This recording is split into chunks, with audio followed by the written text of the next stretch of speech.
welcome to another edition of Popcorn and Root Beer, and we are your Huckleberry for the breakdown of the movie Tombstone, and we are joined, normally I say that the people joining me today need no introduction, and that's normally a lie because a lot of you are new, but today, Jake, we actually may not need to introduce our guest today, and it is the first guest ever to have made me cry that has joined the show.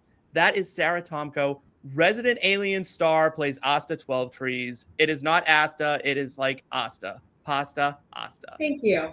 Thank you. I love that. Thanks, Steve. Hi, Jake. Hi, everyone. Hello. Can I just tell you, when you reached out about this podcast, I was like, oh, you want to talk about one of my favorite movies? Okay. And then you're like, can we get a list? And I'm like, what do you want to talk about? I sent you like a scroll. You did. So I was saying before the show, I was like, oh, I want to talk to you. And it was about the list you sent me. Because first off, when your team said you were interested, I was like, they mistyped that. They were responding to somebody else, not me. And then I was like, oh, would Sara want to send me like some movies? I thought that you'd send 3. First off, you sent 20.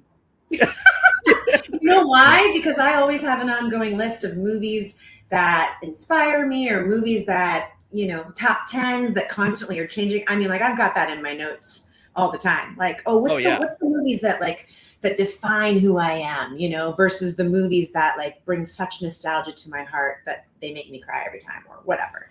And so my brother and I have 3 brothers, but my youngest brother, Jake, and I were constantly talking film.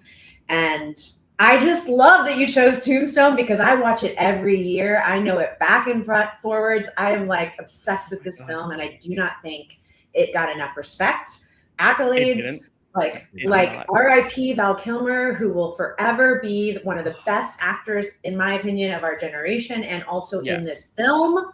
Mm-hmm. Like, it's just so good. Yes. So I'm excited to talk about it. Clearly, I'm a fan. Yes, you are clearly a fan. You dressed for the occasion, which is amazing. Love that. We had a guest on, and we almost did Tombstone. We were like so close to doing Tombstone, like till the 11th hour, and we switched it to The Replacements. And one I've never seen. Yes, it's an excellent Keanu Reeves movie. It was kind of like Keanuary, like it was back in January, so we wound up having this like kind of themed month for Keanu Reeves. There's that and Constantine that we did, so it was just we just randomly ended up doing only Keanu movies. Maybe Keanuary should be a new thing you do every year because he's got some gems. I'm absolutely down. I love Keanu Reeves.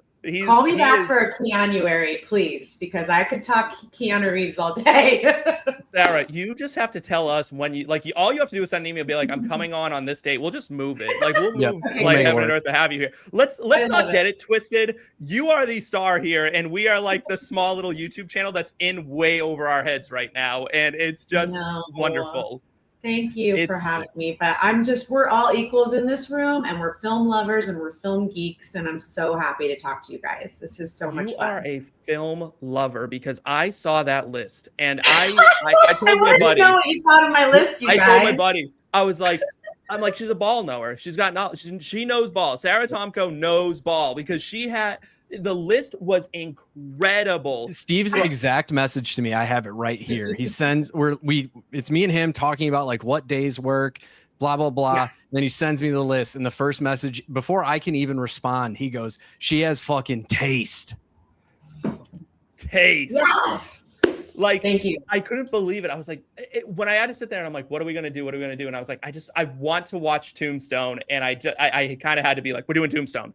And that was what we did. What's really funny about you choosing that is that I literally watched it just a few weeks ago. I love this movie so much that my husband and I go on road trips every year, and it became like the audio that I now listen to in my car because I can just picture the whole movie while I'm driving. Tombstone. You just listen to the movie Tombstone. I just put Tombstone on over the speakers in the car, I can see the whole thing as I'm driving in my mind. Like I'm like, I know exactly what it looks like. I know what scene we're in. Yeah, it's very different. It's Starship Troopers, so very different movie. But as Steve knows, unironically, one of my favorite movies. Don't encourage him, please. He keeps trying to get us to watch Starship Troopers. We're going to do it. I know. Hey, let me tell you something. I haven't watched that one in a while, but when I did, I fucking loved Starship Troopers. So Thank you. And also Galaxy Quest, which I'm sure you probably have. I feel like they're in the same universe. That's on the docket. A Galaxy Quest, absolutely. We got to have his name is escaping me now, but we got to have one of the Galaxy Quest aliens in Resident Alien playing an alien in our universe. And I just about died when I saw his name. And of course now it's escaping me. But I'm obsessed with Galaxy Quest. And I haven't seen Starship Troopers in a while, so I'm just saying I will totally watch that one with you guys. Yes. Oh man, put it out there. Now you're committed, Steve. Now, I listen. You know what? Fine. I'm outvoted 2-1. Sorry, Steve. That is it's fine. So fun. It's so good. So speaking of Resident Alien, what was it like working with Hey from Moana? Oh, that's such a lovely question that no one actually has ever asked me, even though when I sit next to him at conventions, it's all I hear is him squawking. Does he actually like make that noise just constantly to people? Like constantly. For fun? I'm like signing and I just hear ah! or whatever, his sounds coming out. He's got a real talent for that. It's amazing. Yeah. I want to tell you guys a little quick story about how my ex-husband was a huge Alan Tudyk fan, and no shade, but like as we were getting our divorce, I then booked this show, and then like weeks later, Alan Tudyk became because he was the last person cast. And I just thought, and again, my ex-husband and I, mutual, we walked away, everything's good, but like kind of a beautiful karma because I was definitely karma there. I was definitely mad at him at the time, and I was just like, well, you could have been friends with your fucking favorite actor, Yeah. Now it's been, over 10 years and like so healed, but I just thought, whoa, the universe gave me this crazy connection between what I've just gone through, which is horrific, and then my dream coming true, working side by side with Alan Tudyk, who I also was a fan of because of Firefly. And Death at a Funeral. I think that's the name of that film where he's, is it Death at a Funeral? I can't remember the name of that film, but I think Alan is known for his comedy, but he is a wonderful, serious actor too. And I think that I asked him once, I was like, what film would you want to do that you haven't been offered? And he was like, I don't know, maybe just like a rom-com. And I was like, honestly, I think you could do it. In fact, you should just write it. There are so many people that would love to watch that, but I think there's a part of him that was saying, you get put in a box when you're a comedian, especially. It's like, do your act for me, and that's all you can do. You see that even with Jim Carrey when he did Eternal Sunshine of the Spotless Mind, and people wanted to hate him, and you just can't. Yeah. I'm sorry, you cannot hate him in that film. I don't know why. I don't know why someone would try to put Alan in this box though, because we've seen a history of rom-com. You need the comedy, right? You do, and Alan could have been Billy Crystal 2.0. Easy, absolutely. Yep. So I feel like, unless I said, look, first of all, you could write it, produce it, direct it even yourself. But I get wanting to just be asked. I get wanting to be wanted in that way. And it's a good comment on this was his first time being the lead and doing the comedy that he's usually put into a box for. So the fact that he got to explore so many things as a human and an alien gave him such a wide range of emotions that for me, working with him was constantly on my toes, having to just be in the moment, which was really a wonderful exercise for me in listening and in being present and in not expecting anything out of the scene, but to just be you, the audience, we're the same. Asta and the audience are just what is he going to do next? You really were the audience stand-in in that show, right? You were the heart. I think you were very much as Asta, the heart of the show. And that's not just me being oh, you're the guest and I have to suck up to you or whatever. It was your role, right? You were supposed to bring the emotion that Harry didn't have. Asta taught Harry how to feel things. And that's the whole story of the show, right? Is what does it mean to actually be human? You cannot be human and still find human, right? And that's what Asta led him to. But I want to flip the question you asked Alan to you. What's a role that you've never done? Because you have some history, your TV especially. You were on Once Upon a Time, obviously Resident Alien. But is there a role that you're I'd really love to be in a blah blah blah? Oh, you know, I was obsessed with Felicity growing up. So I think it'd be really cool to, and I think Carrie Russell's lovely, and I think it would be really cool to be the lead and be messy and be Yeah. flawed and have this layered cake of a character that I get to play with. In some ways, Asta was flawed like any human, but she has to be really zipped up and put together. He's the one that's allowed to be the mess, Yes. And I just saw If I Had Legs, I'd Kick You. Rose Byrne, Love her. She's Also incredible. And a lot of people have watched this film and either been like, whoa, what a wild ride, I never want to see that again, but it was great. Or they're like, it's too much, I don't understand the metaphor of the womb, like I don't know what's going on, and I'm like, I'm all about metaphor, I'm all about taking a crazy ride with a character. And I remember thinking when that movie was done, I was like, that's my dream role. That right there is my dream role, being like so messy and like taking like the internal body and like physicalizing it into the world, because us as humans, we're constantly dealing with anxiety, depression, things we are either talking about or not talking about. And I love just a character who just is like unapologetically flawed, like, and they're so I think it'd be really fun to play a role like that, but just a lead character in that way too, because I've done a lot of supporting roles. I think that would be amazing. First off, you should be in plenty more stuff. You're young and extremely, obviously very talented. We're killing it on Resident Alien. I would love to see you do horror personally. I'd love to see you become a scream queen. He was just saying, because he's a filmmaker, director, writer, editor, artist. And he was just saying, we made 2 short films. And I was like, you know what I think we need to do next? A horror. And he was like, that's what I was thinking. Yes. So great minds. Yes. I'm right there with you. I think we're going to do something. Jake, would you want to be an extra that gets killed off in Sarah's horror movie? Yeah, 100%. I'm down. Now, I think, Jake, you and I are in lockstep, right? If we were both ever in horror movies, we both want to die, right? Like, we both want to be killed off in the movie. Either that or I want to be, like, the problem. Oh, you want to be the what? The problem. I want to be. Oh, yeah. I mean, yeah, if I could be Ghostface, sure. Like, sign me up all day. Like, I want to be a zombie, but I want to be the first zombie to figure out that, like, I can shoot a machine gun. Yes. I just want to be the first zombie that figures out chain link fences. I think that would really be like the step up in zombie world. But yes, we are here to talk about the very briefly living people, because there's a kill count that must be in the dozens for this movie that we're about to talk about. And Tombstone, wildly underrated, as you mentioned. 76% Rotten Tomato score, 93% on the popcorn meter. So the people love it. Okay, the people have spoken. They do understand it. They were nice to it. 76 is a good score, certified fresh, but certainly no Resident Alien numbers. 100% on Rotten Tomatoes. Good job working that right in there.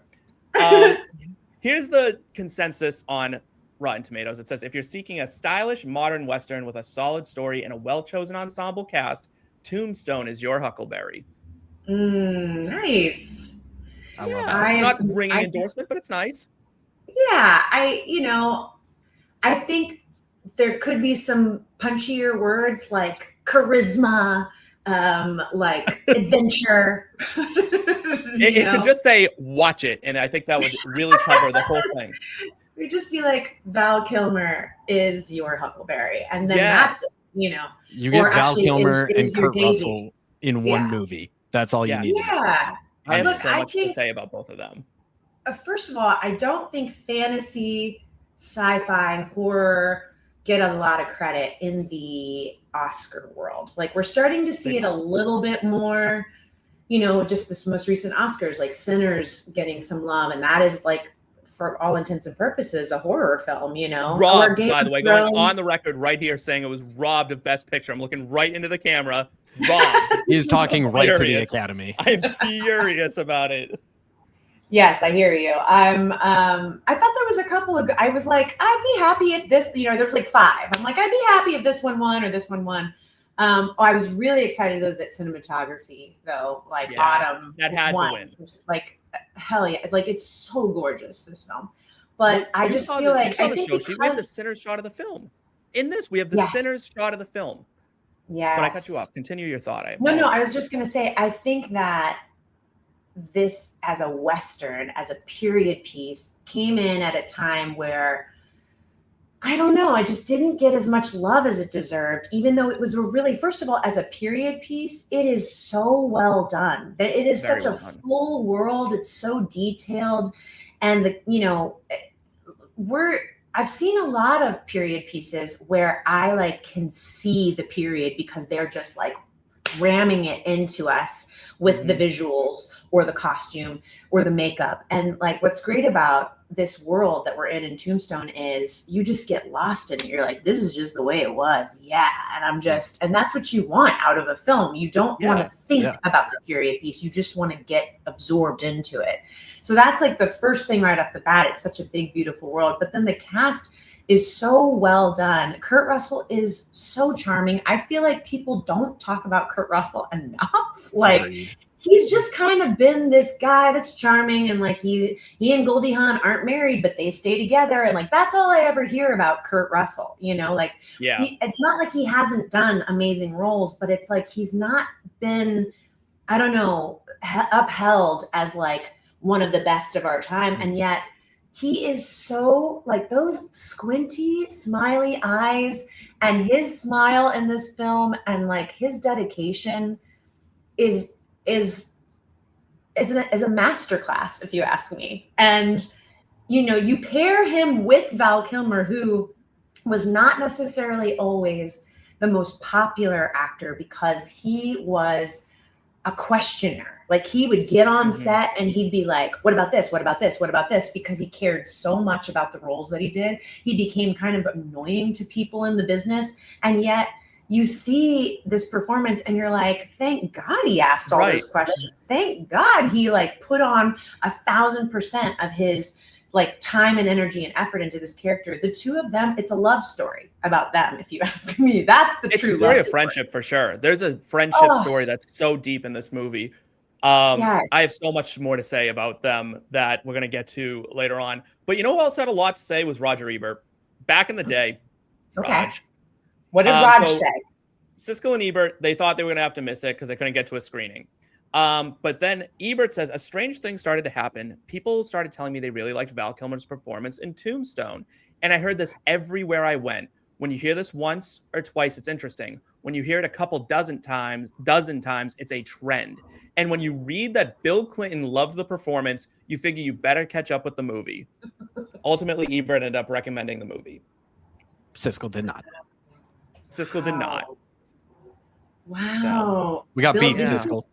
Did he say Bill Clinton loved the movie? Bill Clinton loved the movie. Somehow that Bill Clinton loved the movie got back to Roger Ebert, and Roger Ebert decided at that moment he had to go see it. I think, you know what? Maybe we should do that for all presidents, including this one, and that way we'll steer clear of anything that this current president likes. That'd be good, actually. Yeah, I agree. That very dumb. I mean, he likes that awful different kind of audience. Yeah, I'm sure he likes that terrible documentary about his wife, but other than that. Oh, God. We won't go down this route. But I just feel, okay. I mean, I love that he was drawn into it through popularity. And I love that people do give Val Kilmer his just dessert in verbal affirmation, but he never won an award for it. I just feel like not. I mean, and I just don't think, yes, 93% tomato meter is wonderful because that means the people understand. But the fact that it still says 76%, even over time, I'm like, come on now, this stands the test. We need to revisit. That needs a revisit. We need to revisit. Yes. I wonder if that's something that Rotten Tomatoes does, or is it just like one and done? Once it's done, it's done. I wish you could look at the tomato meter and like section it off based on time, because there's some movies, there's a ton of movies that age really, really well. And there's a ton that were great at the time, but age like garbage. Like I'm going to say it. Ben-Hur is like one of the highest rated movies of all time everywhere that you look. Nobody in 2026 wants to sit there for 3.5 hours and watch a guy walk across a desert. It didn't age well. It's still, when I took film classes in college, like I learned a lot about it and why it was very influential in a lot of ways. But I want to know what people think of it now. I don't want to know what every review prior to 1990 thought of it. Yeah. Oh, that's a great point. I mean, this is actually something we talk about every year at Christmas time, Love Actually, which is a very problematic film now. But when it was made, we weren't having these conversations. And it's only a 20-year gap, but it's another, Ben-Hur's even a bigger gap. But it's like, it deserves to be re-brought up and re-talked about. Yes. So I say this because my husband and I fight about this movie every year. And I am not in disagreement in the sense that like, oh, it doesn't, like it still holds up. I'm like, no. This movie is about flawed people. And this guy especially is not a friend to the other guy. He's trying to steal his wife. Like, this is just true stories across the board about shitty people. And that's why I like watching it. I like watching it because it's not perfect. It's not about perfect love stories. But my husband, who's such a sweet, like, feminist, is like, no, it does not hold up. It does not hold up. I refuse to like. He's like, no, I don't want to watch it at all. Yeah, he won't. And I'm like, but you have to understand at the time it came out, we weren't having these conversations. Now we are. And it's so great that we are, that we're having conversations about women's rights or how we treat, characters on screen who are, bigger than headshot heroes or, like just in general, any sort of problematic scene that's happening between, characters. And that we're talking about that stuff now. We didn't talk about that stuff before. So I'm with you, Jake. I feel like Rotten Tomatoes needs to come up with like a round 2 fight, I agree. Score by the decades. But here's the thing. Audiences at the time were not all that in on this. This movie had a $25 million budget, made $73 million at the box office in 1993. Opened at number 3. Here's what it lost. It lost to Pelican Brief, Mrs. Doubtfire, then comes Tombstone. None of those had opened, by the way. Those were like deep in their runs. Sister Act 2 comes just behind it. Also at the box office at the time. This is amazing. At the box office at the same time as those 4 movies are Wayne's World 2, Schindler's List, Addams Family Values, Jurassic Park, Cool Runnings, and Philadelphia. All at the same time. You could have gone to the movies every weekend for 8 weeks and just seen a banger. I was about to say, what an incredible year for film. I did not realize that all came out at the same time. Whoa. Okay. Yeah. So I can see thank you for that information, because I feel like I, for the longest time, have been like, how did this get by people's desks and not be like, Yeah. And now I see there's a lot of movies on that list that just took the cake. And it's not that Tombstone was bad. It was just not as maybe good in other people's eyes as something as big as Jurassic Park or whatever. But I'm like, it also got a Christmas release date, so it's not like it had time to breathe like a lot of other movies. So that's where I will give the Academy and the other awards like a little bit of grace. Is like it, we've seen it with recent releases too, where it's like an amazing movie comes out in that weird time where it doesn't qualify for a certain year's award show, and then it gets lapped by 6-7 other amazing films that come out around the same point, where it's like it just, and that's why release date really is so important for a lot of these movies. And we talk about it, the other half of this show that we do these rewatches, but we also talk about like if you're in any of the betting markets on like where these movies will open or like who will win certain awards. We talk about like if we see a release date get moved up to a good time or pushed back to a bad time, we're like, all right, maybe we need to adjust expectations here.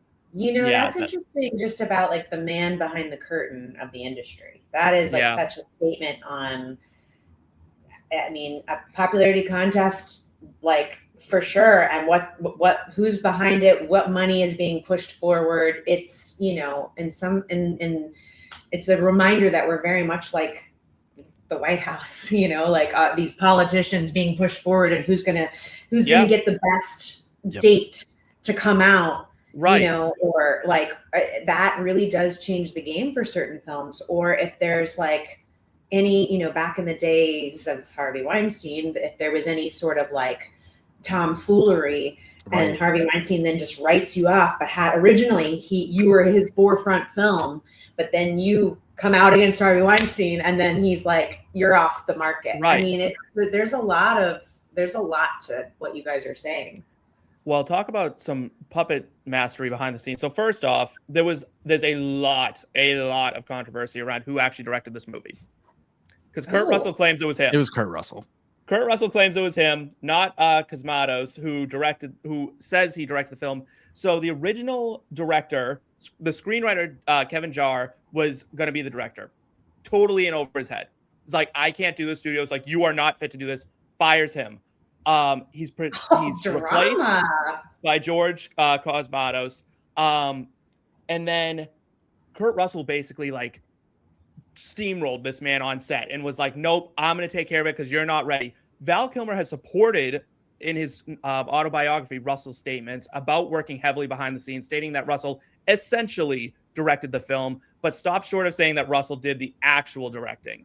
But then there's even more intrigue that Val Kilmer almost was not in this movie at all because Willem Dafoe was supposed to play Doc Holliday, which is a haunting thought. Yeah, we got not so that I don't lucky. love Willem Dafoe, but like that would have been very weird. But Buena Vista refused to distribute the film if he was cast due to his role in The Last Temptation of Christ, the Scorsese movie. Which was very controversial.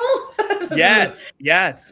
So they pulled out with Willem Dafoe because it was too. They got rid of Willem Dafoe because Buena Vista was like, we will not put this out. I did not realize that. I had heard that Val Kilmer wasn't the first choice, but I don't think I knew who was. And interesting, you know, look, I can't speak for Kurt Russell or Tombstone and being on set at that time. I can speak for Resident Alien and having moments with directors that come in, and I've seen what happens to them. There's like 12 executives over their head, and they're just coming in trying to have some sort of artistic integrity with the choices they're making, and they just get like bombarded by like, no, stick to the formula, no, do this, do that. Right. And you see these sweet directors coming in with like all this momentum in the beginning, and by the end they kind of are like, well, it was really great working with you, but like they walk off with their tail between their legs just because it's just the industry. It's so maybe Kurt Russell didn't, you know, maybe he butted heads with this director, and, you know, I think the director of a film is still somebody who is the producing director ultimately, who's like overseeing the whole of it. And I feel like it's probably good to give accolades to the actual director as written, but Kurt Russell might have been somebody who was like, you don't know what you're doing, bro. I know what they want. I know what needs to happen here. Let me whatever. And I you know, there were times I saw Alan do that, like with directors, because he was like, and not in necessarily a disrespectful way, but just sort of, you know, like, he's been there. He's done that. Like he's seen and done a lot. Someone like Alan or like Kurt Russell, right? Like they've been around the block. And so it must be hard, I would think, to come in as a director and have to direct those people. And yet there was enough conversations that I've had with Alan too, where, you know, I could tell he wanted to be directed. You know, it's like you get to a point when you're a celebrity where they don't even try anymore because they're like, you know what you're doing. You go ahead, you know, and like, you still are an actor who wants like the verbal affirmation and wants a good note and wants something to think about, wants something to chew on. But if you're given a note that isn't necessarily like that feels amateur, it's a thin line. If you're given a note that you're like, what the fuck is that note? Like, you're just bothering me now. I need to do my job.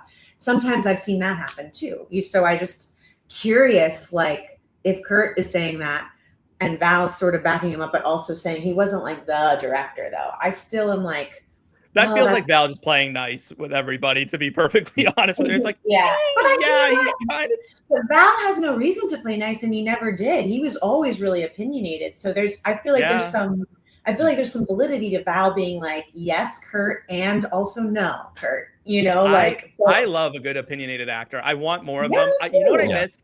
You know what I miss in Hollywood, and I think you should bring this back, and I think you need to be the one at the forefront of this, is rivalries. Okay. I think I need rivalries. I need actors and directors to start hating each other again. There needs to be like we don't have anybody who's like if you were just like randomly like, you know who I can't stand, like you just were on the red carpet or something, like, and Gwyneth Paltrow, by the way, and just like ripped Gwyneth Paltrow and just be like, I hate her, like Goop is trash. Like I think that would be the greatest thing that ever happened to like Hollywood needs it.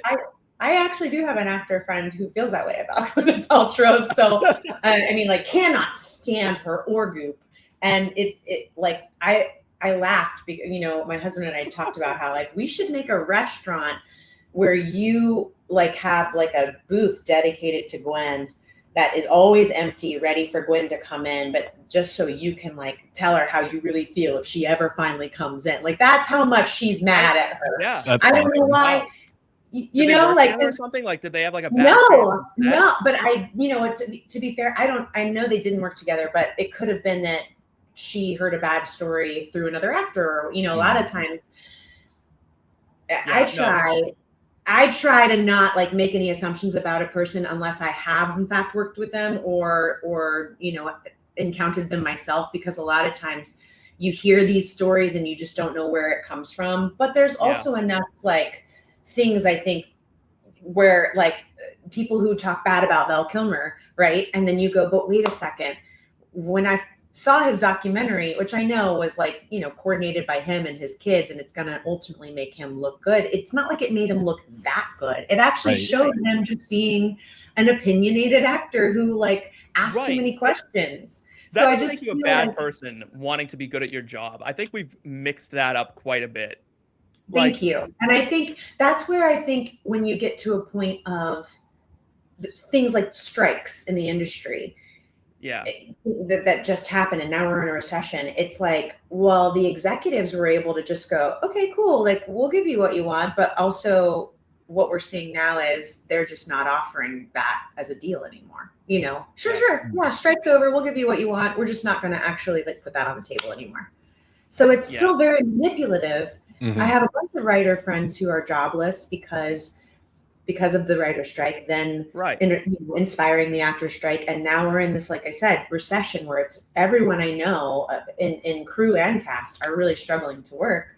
And it's because there is still people who are just like, yeah, well, I don't have to do that anymore, so bye. Yeah. And you're just, well, bye. Yeah. Well, bye. I like when, I will say, I always want to like the people that I like, right? Like I want them to be good people. And this is going to be my only story before we dive into the categories here. And it's actually about you. So my agent, we were talking about a screenplay, and I was like, oh, you know who would be great? And I said, Sara Tomko. And she's like, now my agent does not know any actor. She works in the industry, no concept of who anybody is, right?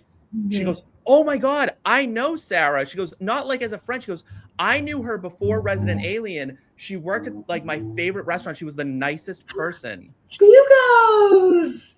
Oh my God. What's her name?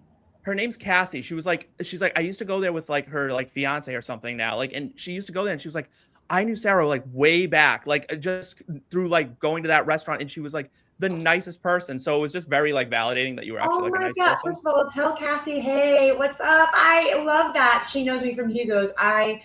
This is something I tell actors all the time: get a day job that you like and get a day job that's flexible. And Hugo's was that for me. I worked there for almost 10 years as a waitress. Like that's unheard of. You're constantly hopping around. You are literally the actor's story. It's like I made my career from scratch, man. I came to Hollywood on my own. Nobody in my family had done this. I like started in, central casting and backstage and actors access and now casting.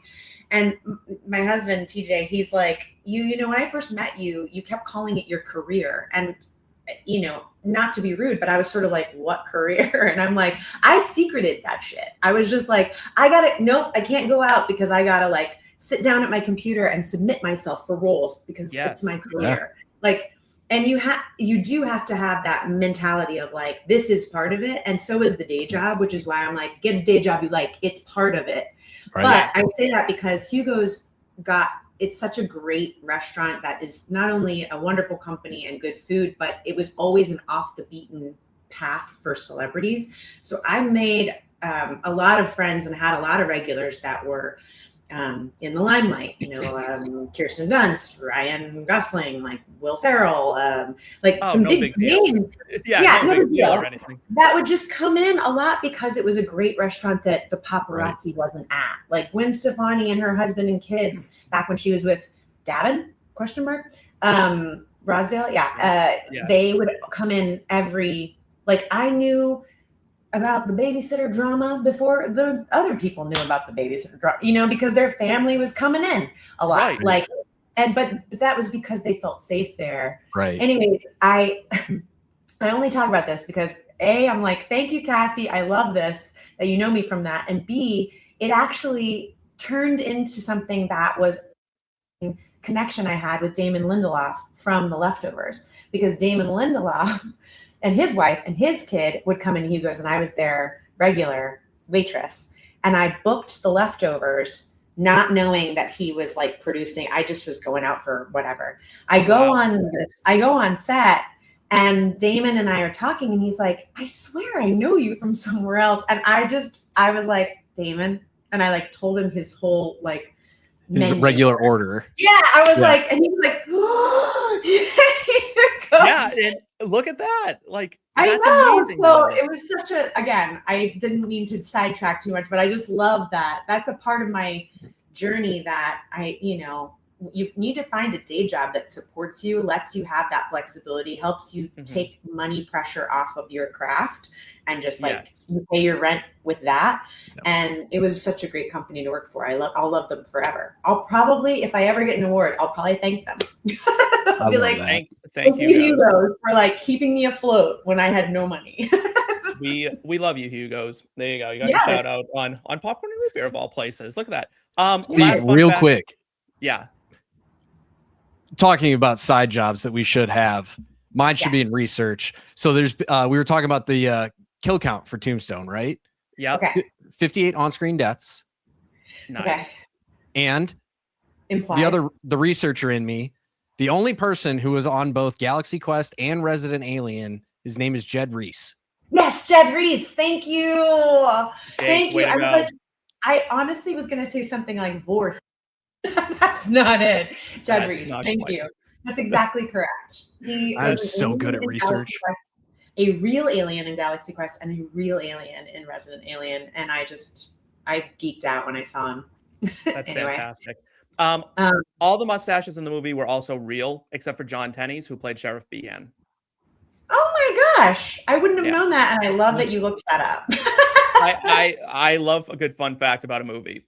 So let's give a little love to Tombstone and give out the MVP of the movie. This is performance, scene, or element that makes the film. Wow. I mean, there's so many moments. I'm going to say, I think we should all say, we're all going to say, right? We'll all go. Yeah, we'll all go. Okay, great. I want to give a shout out to Val Kilmer's toes at the end of the film. That's what I want to give a shout out to. I know that sounds crazy. It's crazy. It's crazy to choose that as the MVP moment. But that sweet, vulnerable, a tough man in a tough world on his deathbed. And he's got tears in his eyes from this best friend that he said, if you've ever cared for me, walk away. And he just sees his little toes peeking out, and he just has a sweet little laugh and then takes his last breath. It is the most human moment that is so relatable. Like, I think about that a lot. I think when I'm on my deathbed, even if I'm surrounded by all the people I love, it'll be me and my toes. It'll be me and my body. It'll be me having a moment before I take my last breath. And I just think that's the MVP of the film. Oh, that's definitely the deepest answer we've ever gotten on this particular question. I feel weird going next. I will, because I'm the host, and I have to kind of fall on this sword a bit. I said the Wild West. This movie lives and dies by being the Wild West, right? It makes the movie for me, and all the shootouts, all the craziness, fantastic. And we'll get more into the Wild West in a bit. But Jake, what's your MVP? I gave it to just the entirety of Val Kilmer. Yes. And this is why when we brought up Willem Dafoe almost being in this role, it's not the same movie without Val Kilmer's performance. It's not. I wonder if it's a good movie without Val Kilmer's performance. I mean, it would certainly not be the same movie without the Wild Wild West. So I feel like between Val Kilmer and the Toes in the West, we are all saying the same thing. Yes, I agree. Yours might have been a bit deeper than ours. Yours might have had some real emotion behind it that I was like, I liked the shootout. Like connecting this, like yourself. I mean, it's a great revenge film. That's for sure. God, don't we love a revenge film? I love a good revenge film. All right, this is the one that I was like, I wonder if you're gonna be able to answer this, because Weak Link Award, who or what drags down, because you are in a very strange industry. You're in an industry where it doesn't behoove you to be like if I was like, oh, say Willem Dafoe was in it and you were like, Willem Dafoe, that fucker. Like, that doesn't really work, because like these people are still like, these could be your coworkers, right? And if this tiny little podcast ever came across their thing, they'd be like, hey, like, that's not great. So I was like, that's interesting, but I'll give you mine. You can obviously. Yes, let me think on this. You're right, because it's complicated. It's complicated. You have a career to think about, and I have a career I want to think about, but I'm kind of just like, whatever. It's fine. Okay. I said ensemble casts. Normally love a good ensemble cast. There are so many characters in this movie that I'm like, who? Like, who are we talking about now? Like, because they just throw a name out there, and I'm like, if it's not like someone with a funky name like Curly Bill or Doc Holliday or like Wyatt Earp, I'm like, which one of the brothers is that? Who's that hobo? Who's that guy? Who's Michael Rooker playing? Like, I'm just like, you know what? That's it. I'm like, that's Michael Rooker. That's Stephen Lang. That's this one. Like, I just started calling them by their regular names in real life, because I'm like, there's so many characters in this movie that I was like, it was just a whirlwind. I'm like, who's a cowboy? Who's one of like the good guys? That it was just a lot of characters. So I said that might have been the issue. I've also got a very PR friendly answer here. So Sarah, feel free to steal it if you need to. The editing of the fight scenes is so chaotic that it's really hard to tell like who's actually fighting at times and what's actually going on in them, because it jumps so frequently and you get perspective changes so frequently, particularly the last major fight scene. It just jumps so frequently that you're just in like a chaos circle of fighting. And it's like, I think everybody died or nobody died. I'm really not sure. I liked it. I liked that part because I think it embodied how wild the West was. That's fair. But from my, as we can tell, I spent 15 minutes Googling who was on Galaxy Quest and Resident Alien. Yeah, I like to be able to hone in on things, and just the editing of it. This as like an LVP, like compared to some modern fight scenes, like this is still better than a lot of them. That was just like the only thing that really stood out to me as like an actual, like, okay, it took me out of it for a second. So I think this, what you're saying, Jake, is an interesting commentary on budget and time. Because I think the editing is actually really lovely in this film, but I hear you. There are moments where it is chaotic, and I think that's what they wanted, because it was just like, anybody can die at any time. You know, like, that's just the Wild West. Like, that's why. And I love that the response to that was just like, give me your guns. Like, that's right. That was the West.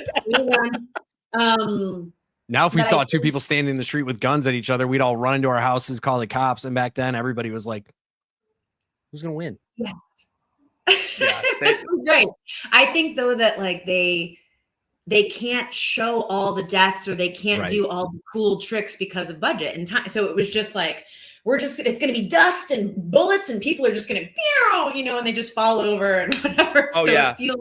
I think it feels more chaotic because of that. But I'm with Steve, where I I like the messiness of it.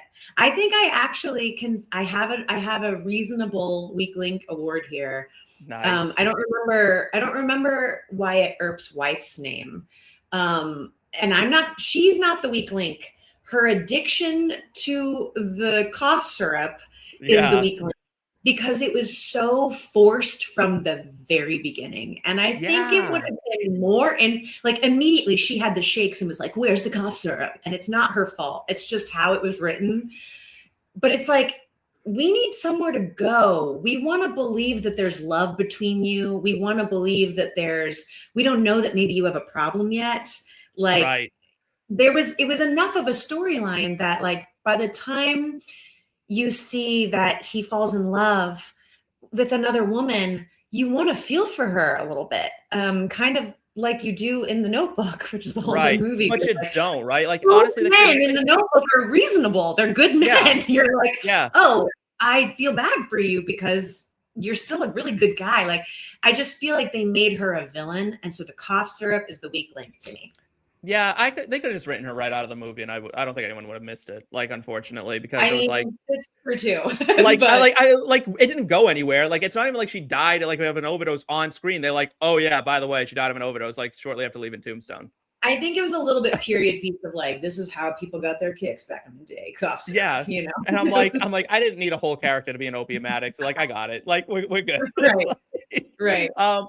All right, Portal Scene Award, best scene in the movie. I'm gonna offer you 1, 2, 3, 4, 5, 6 of these are my nominees, but I have a winner. Okay. The opening shootout at the church, with the Mexican police, fantastic way to one of the best ways to introduce villains of all time. Mm-hmm. And Johnny Ringo in that scene shines so bright. Meeting Doc at the poker game. Curly Bill kills Fred in the street, and then gets immediately acquitted because no one saw it. Right. The shootout at the OK Corral. I mean, classic scene from this movie. Absolutely. Classic. The ambush at the train station where Kurt Russell, Wyatt Earp, screams that hell's like he's coming for the Cowboys and hell's coming with me. Amazing moment. Iconic. And then the montage of him going and killing all the Cowboys was amazing. Mm-hmm. And then this is my winner, even though those were all amazing. It's when Doc Holliday meets up with Johnny Ringo and kills him. I didn't think you had it in you. I'm your huckleberry. Why, Johnny Ringo, you look like somebody just walked over your grave. Yes. Okay. Jake, do you want to say which of those you like? I mean, are we picking just of what you said, Steve, or we just have our own? No, you can pick anything. You can have anything. Your own. Steve on this award. Every time we do one of these shows, he's like, I've got 27 nominations. There's so many good episodes. Like, you can't just pick, like, you gotta. It's true. There's a lot of things. Like, I don't want people to think like I didn't watch like enough of the movie or like didn't appreciate some of these scenes. Like, no, I know that. You're just giving nominations out. I love that. I think of Billy Bob Thornton and the introduction to Wyatt Earp as like Billy Bob Thornton either. That like threw me. I know. First of all, you're like, wait, that kind of looks like Billy Bob's brother or something. The introduction to Wyatt Earp being a name. Well, I'm real scared. Damn right you're scared. I can see that in your eyes. All right, man. Go ahead. Go ahead, skin it. Skin that smoke wagon and see what happens. That like, he doesn't know who he's messing with. And then the fucking glove hitting on the face. And then he comes back to try and kill him with a gun. And the chemistry between the group of guys in the road and Billy Bob just trying to like show up and then being like, oh wait, you're Wyatt Earp. And then he puts the gun down and says, thank you. And thank you. Walks away. It's such a good introduction to just Wyatt Earp. Good. Yes. I love that right before he starts smacking him around with the glove, though, he's like, what's your name, stranger? Like the bartender's like, what's your name, stranger? And he's like, Wyatt Earp. And he's like, yeah, sure. Yeah, Like, sure. he just doesn't believe I him. do And I'm love like, that. I love that Wyatt's already iconic, which makes sense. He's just a name in this film that people have heard of and oh my God, whatever. But what a beautiful, like Billy Bob, like laying the gun down and saying thank you to him. Like putting this his is a big head down. moment for Wyatt Earp. Because this And came out then, in 93 and then Wyatt Earp came out in 94. yes. And then the Doc Holliday, Johnny Ringo, gun and alcohol cup. Oh, Swinging. yes. And Yeah. Val Kilmer refused to have someone else do it. So he learned how to do it himself. And like that, Johnny Ringo is really doing it. And so is Val Kilmer. I can't remember Johnny Ringo's name, but they're both doing, that is not like stunt work. They both learned how to do it. And so I think that's just such a cool bit of trivia. As an actor, they're like full on into it. And Val was like, I refuse just because it's not a gun to not learn how to sling this around just like him. And it was... Is there anything you learned as an actress for Resident Alien that you're like, you know what? I'll learn how to do that. Yeah, well, I was taught in the moment, but I'm really proud of, and I did some research beforehand because as a nurse, I wanted to at least, have nurses watch it and be like, yes, that's correct. But I watched it. I'm a nurse. You were good. Okay, great. Yeah, Yay! you were good. There is the moment in season 2 where he's gotten shot and I have to take the bullet out and sew him back up. I had a woman come on, I'm telling you, 30 minutes before we shot that scene. A real live nurse is like, let's practice. This is how you do the thing. So I was really proud that like, those are my hands. When they do a close-up, it's not just a nurse's hand. Those are my hands doing the actual work of the sewing up. Oh, that's actually cool to know, though. Yeah. Yes, I did my own. So I feel really comfortable and confident now knowing that if somebody in the woods of my life like had a cut, I'd be able to help them out. I just feel really excited about You'd that, be able to suture them up. That's great. I'd be able to suture them. And I appreciate that you guys called it sutures and not stitches because it made you just seem so much more professional, like as a nurse. Yeah. I bought that you were a nurse. I was an ER nurse. I'm a mental health nurse. I've done quite a bit of nursing in my life. You were convincing. Well, there was also a moment too that I had to talk to them about in season 1 where, it's funny because Harry's under the sheet looking at Judy's vagina essentially. And I was like, hi, I'm a nurse and I would not let that happen.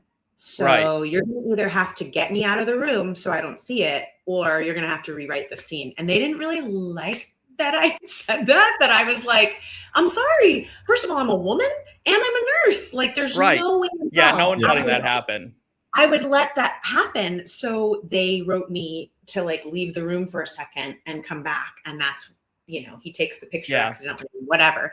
But I was like, I can't in good conscience stay in this room. Because originally I was supposed to stay in the room and watch him do it. I'm like there's no way. At him? Yeah, that would have been weird. There's no way. Wait, Jake, you have to say your portal scenes. It's the first poker scene where Doc Holliday's literally it's almost entirely just because of him spinning the chip on his fingers.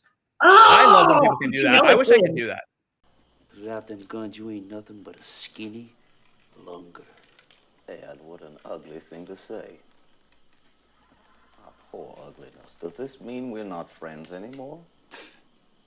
You know, Ed, if I thought you weren't my friend, I just don't think I could bear it.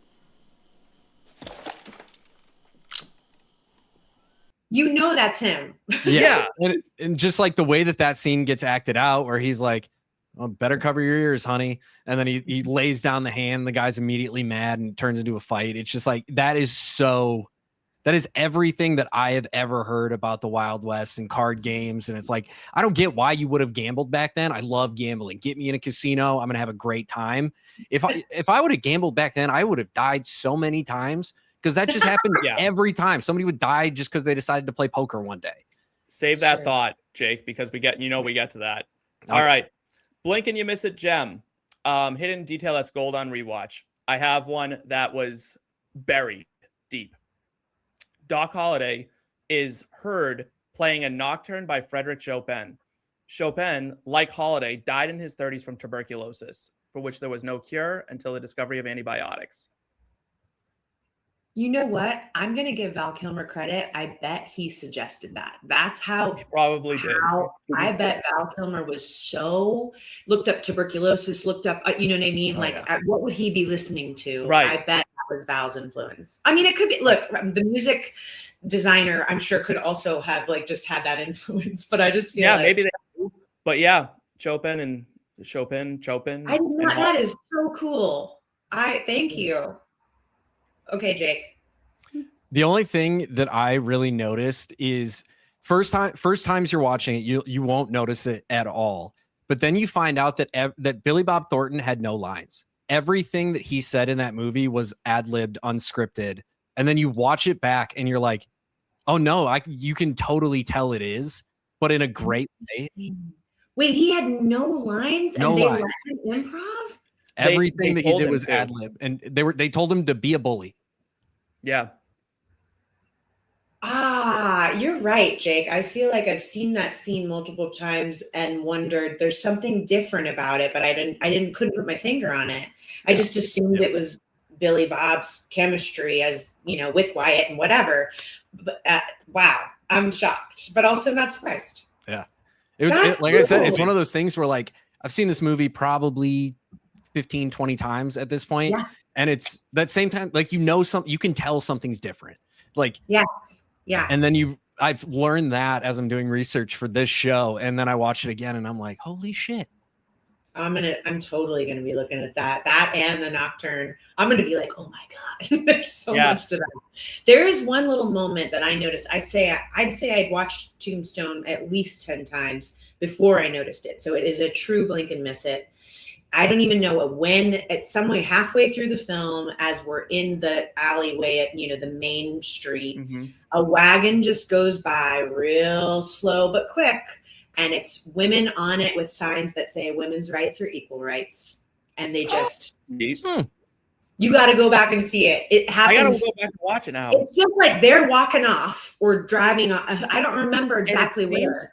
That would just be such an inconsequential thing, seemingly, right? Like on the surface, like to most viewers, like who cares, right? But that's what makes the whole place feel alive because things are happening.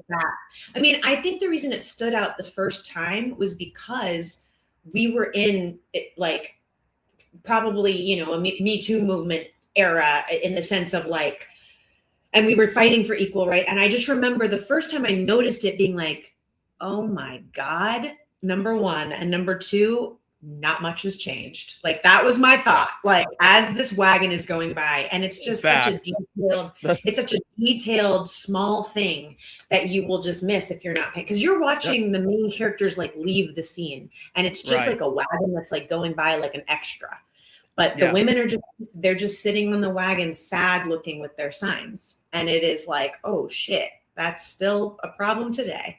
I looked it up, right? Like I just Googled it real quick and I can't believe that I've never seen it because it's a bright red wagon. It's not even like it's now like, you won't unsee it. Now I can never not see it. But it's just like if you're paying attention to whoever's the main people going, then you're just watching them. You're not seeing. But if like once you start watching a movie, as you know, so many times, all I do now when I watch movies over and over is like Labyrinth is a great example of like so many Easter eggs, like where you just watching that one.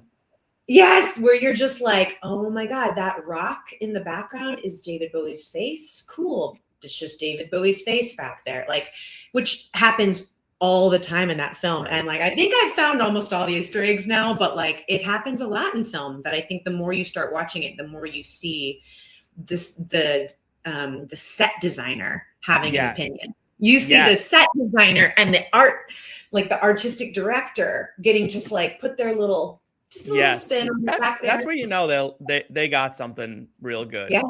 Yes.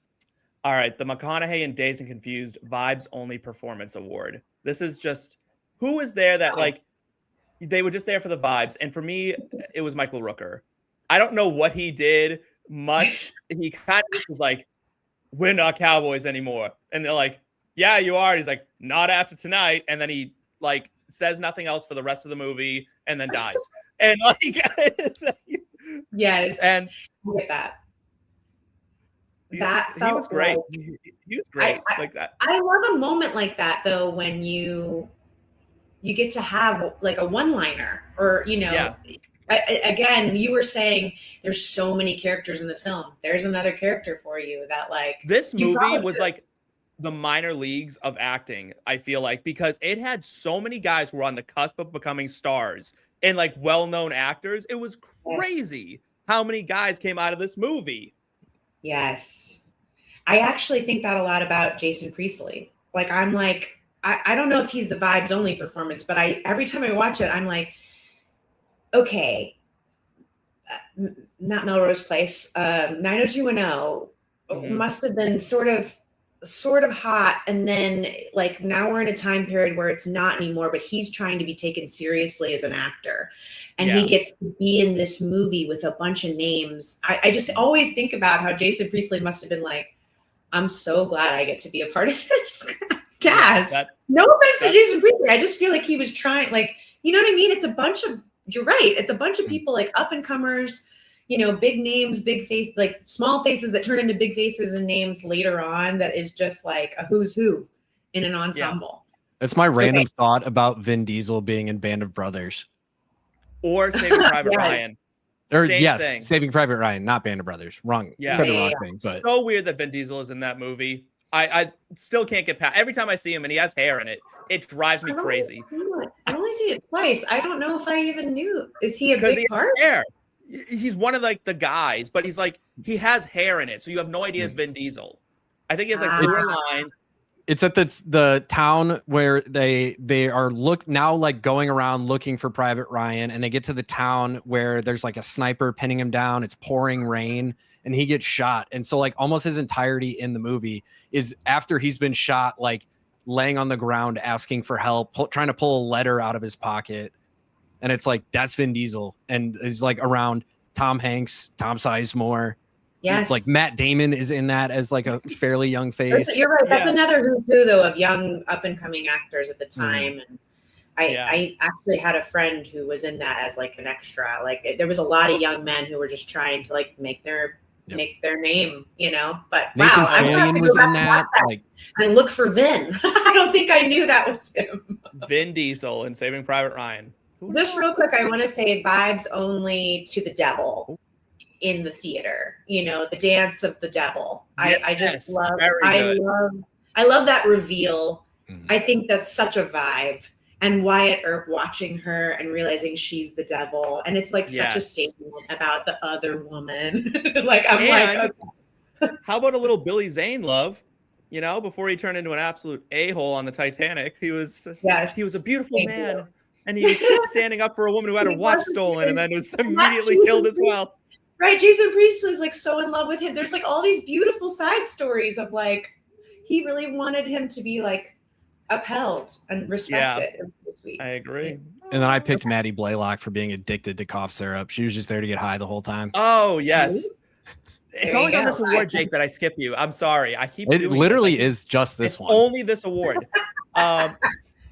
Sarah, did you get a chance to look at this before and know how psychotic we are about all these categories? I feel so bad that I'm like dropping so my husband is somebody who likes to look at the menu before he goes to the restaurant. I love to just show up and make a choice based on I wanted to just like dive in with you guys, and like I knew I'd figure it out as we went along. And so far it's going well. You're feeling it. I was sitting there and I'm like, oh, I think she's going into this raw, and she doesn't realize that we have like 40 of these to get through. So all right.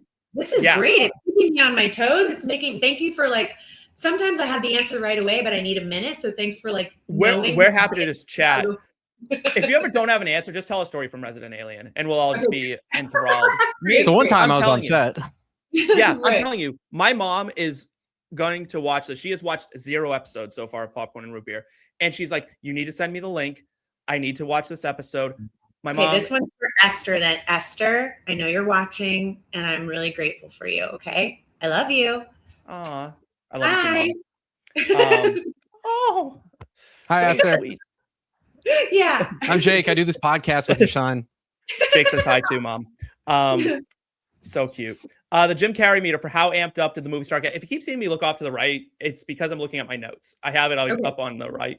You're doing great. I'm having so much fun. I'm having a blast. Yeah. Okay, great. Like Jake, we're gonna have to like bribe Sarah to be our new third forever. I'm We're ready. just gonna be like, this is what's happening. I gave it got 8 a out lot of 10. hands lately with this recession, so like let's do this again. We can do it monthly if you want. I'm down. Deal.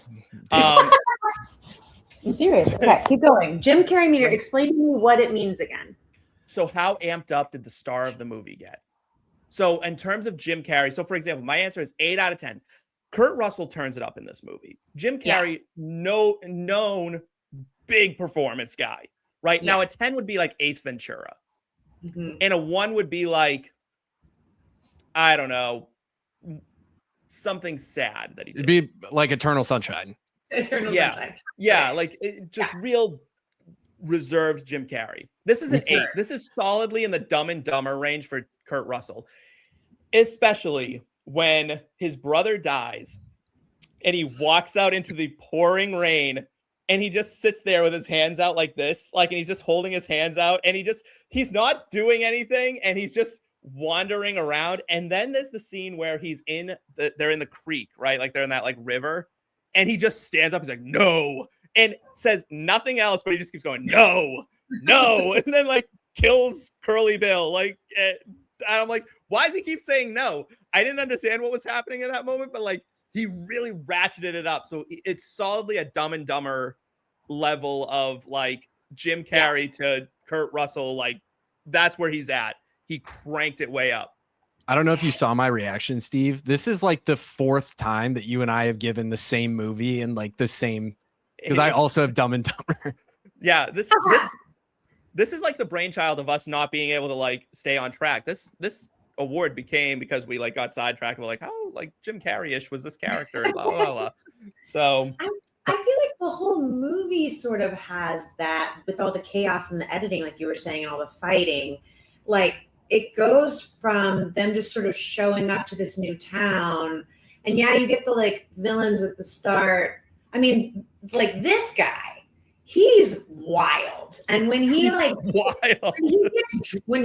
the opium stick and whatever, and then he just is shooting and what I mean, like he's crazy. But then he has these moments that he's so still, like this beautiful moment that I constantly quote, where he just sits in the chair and says, "Well, bye."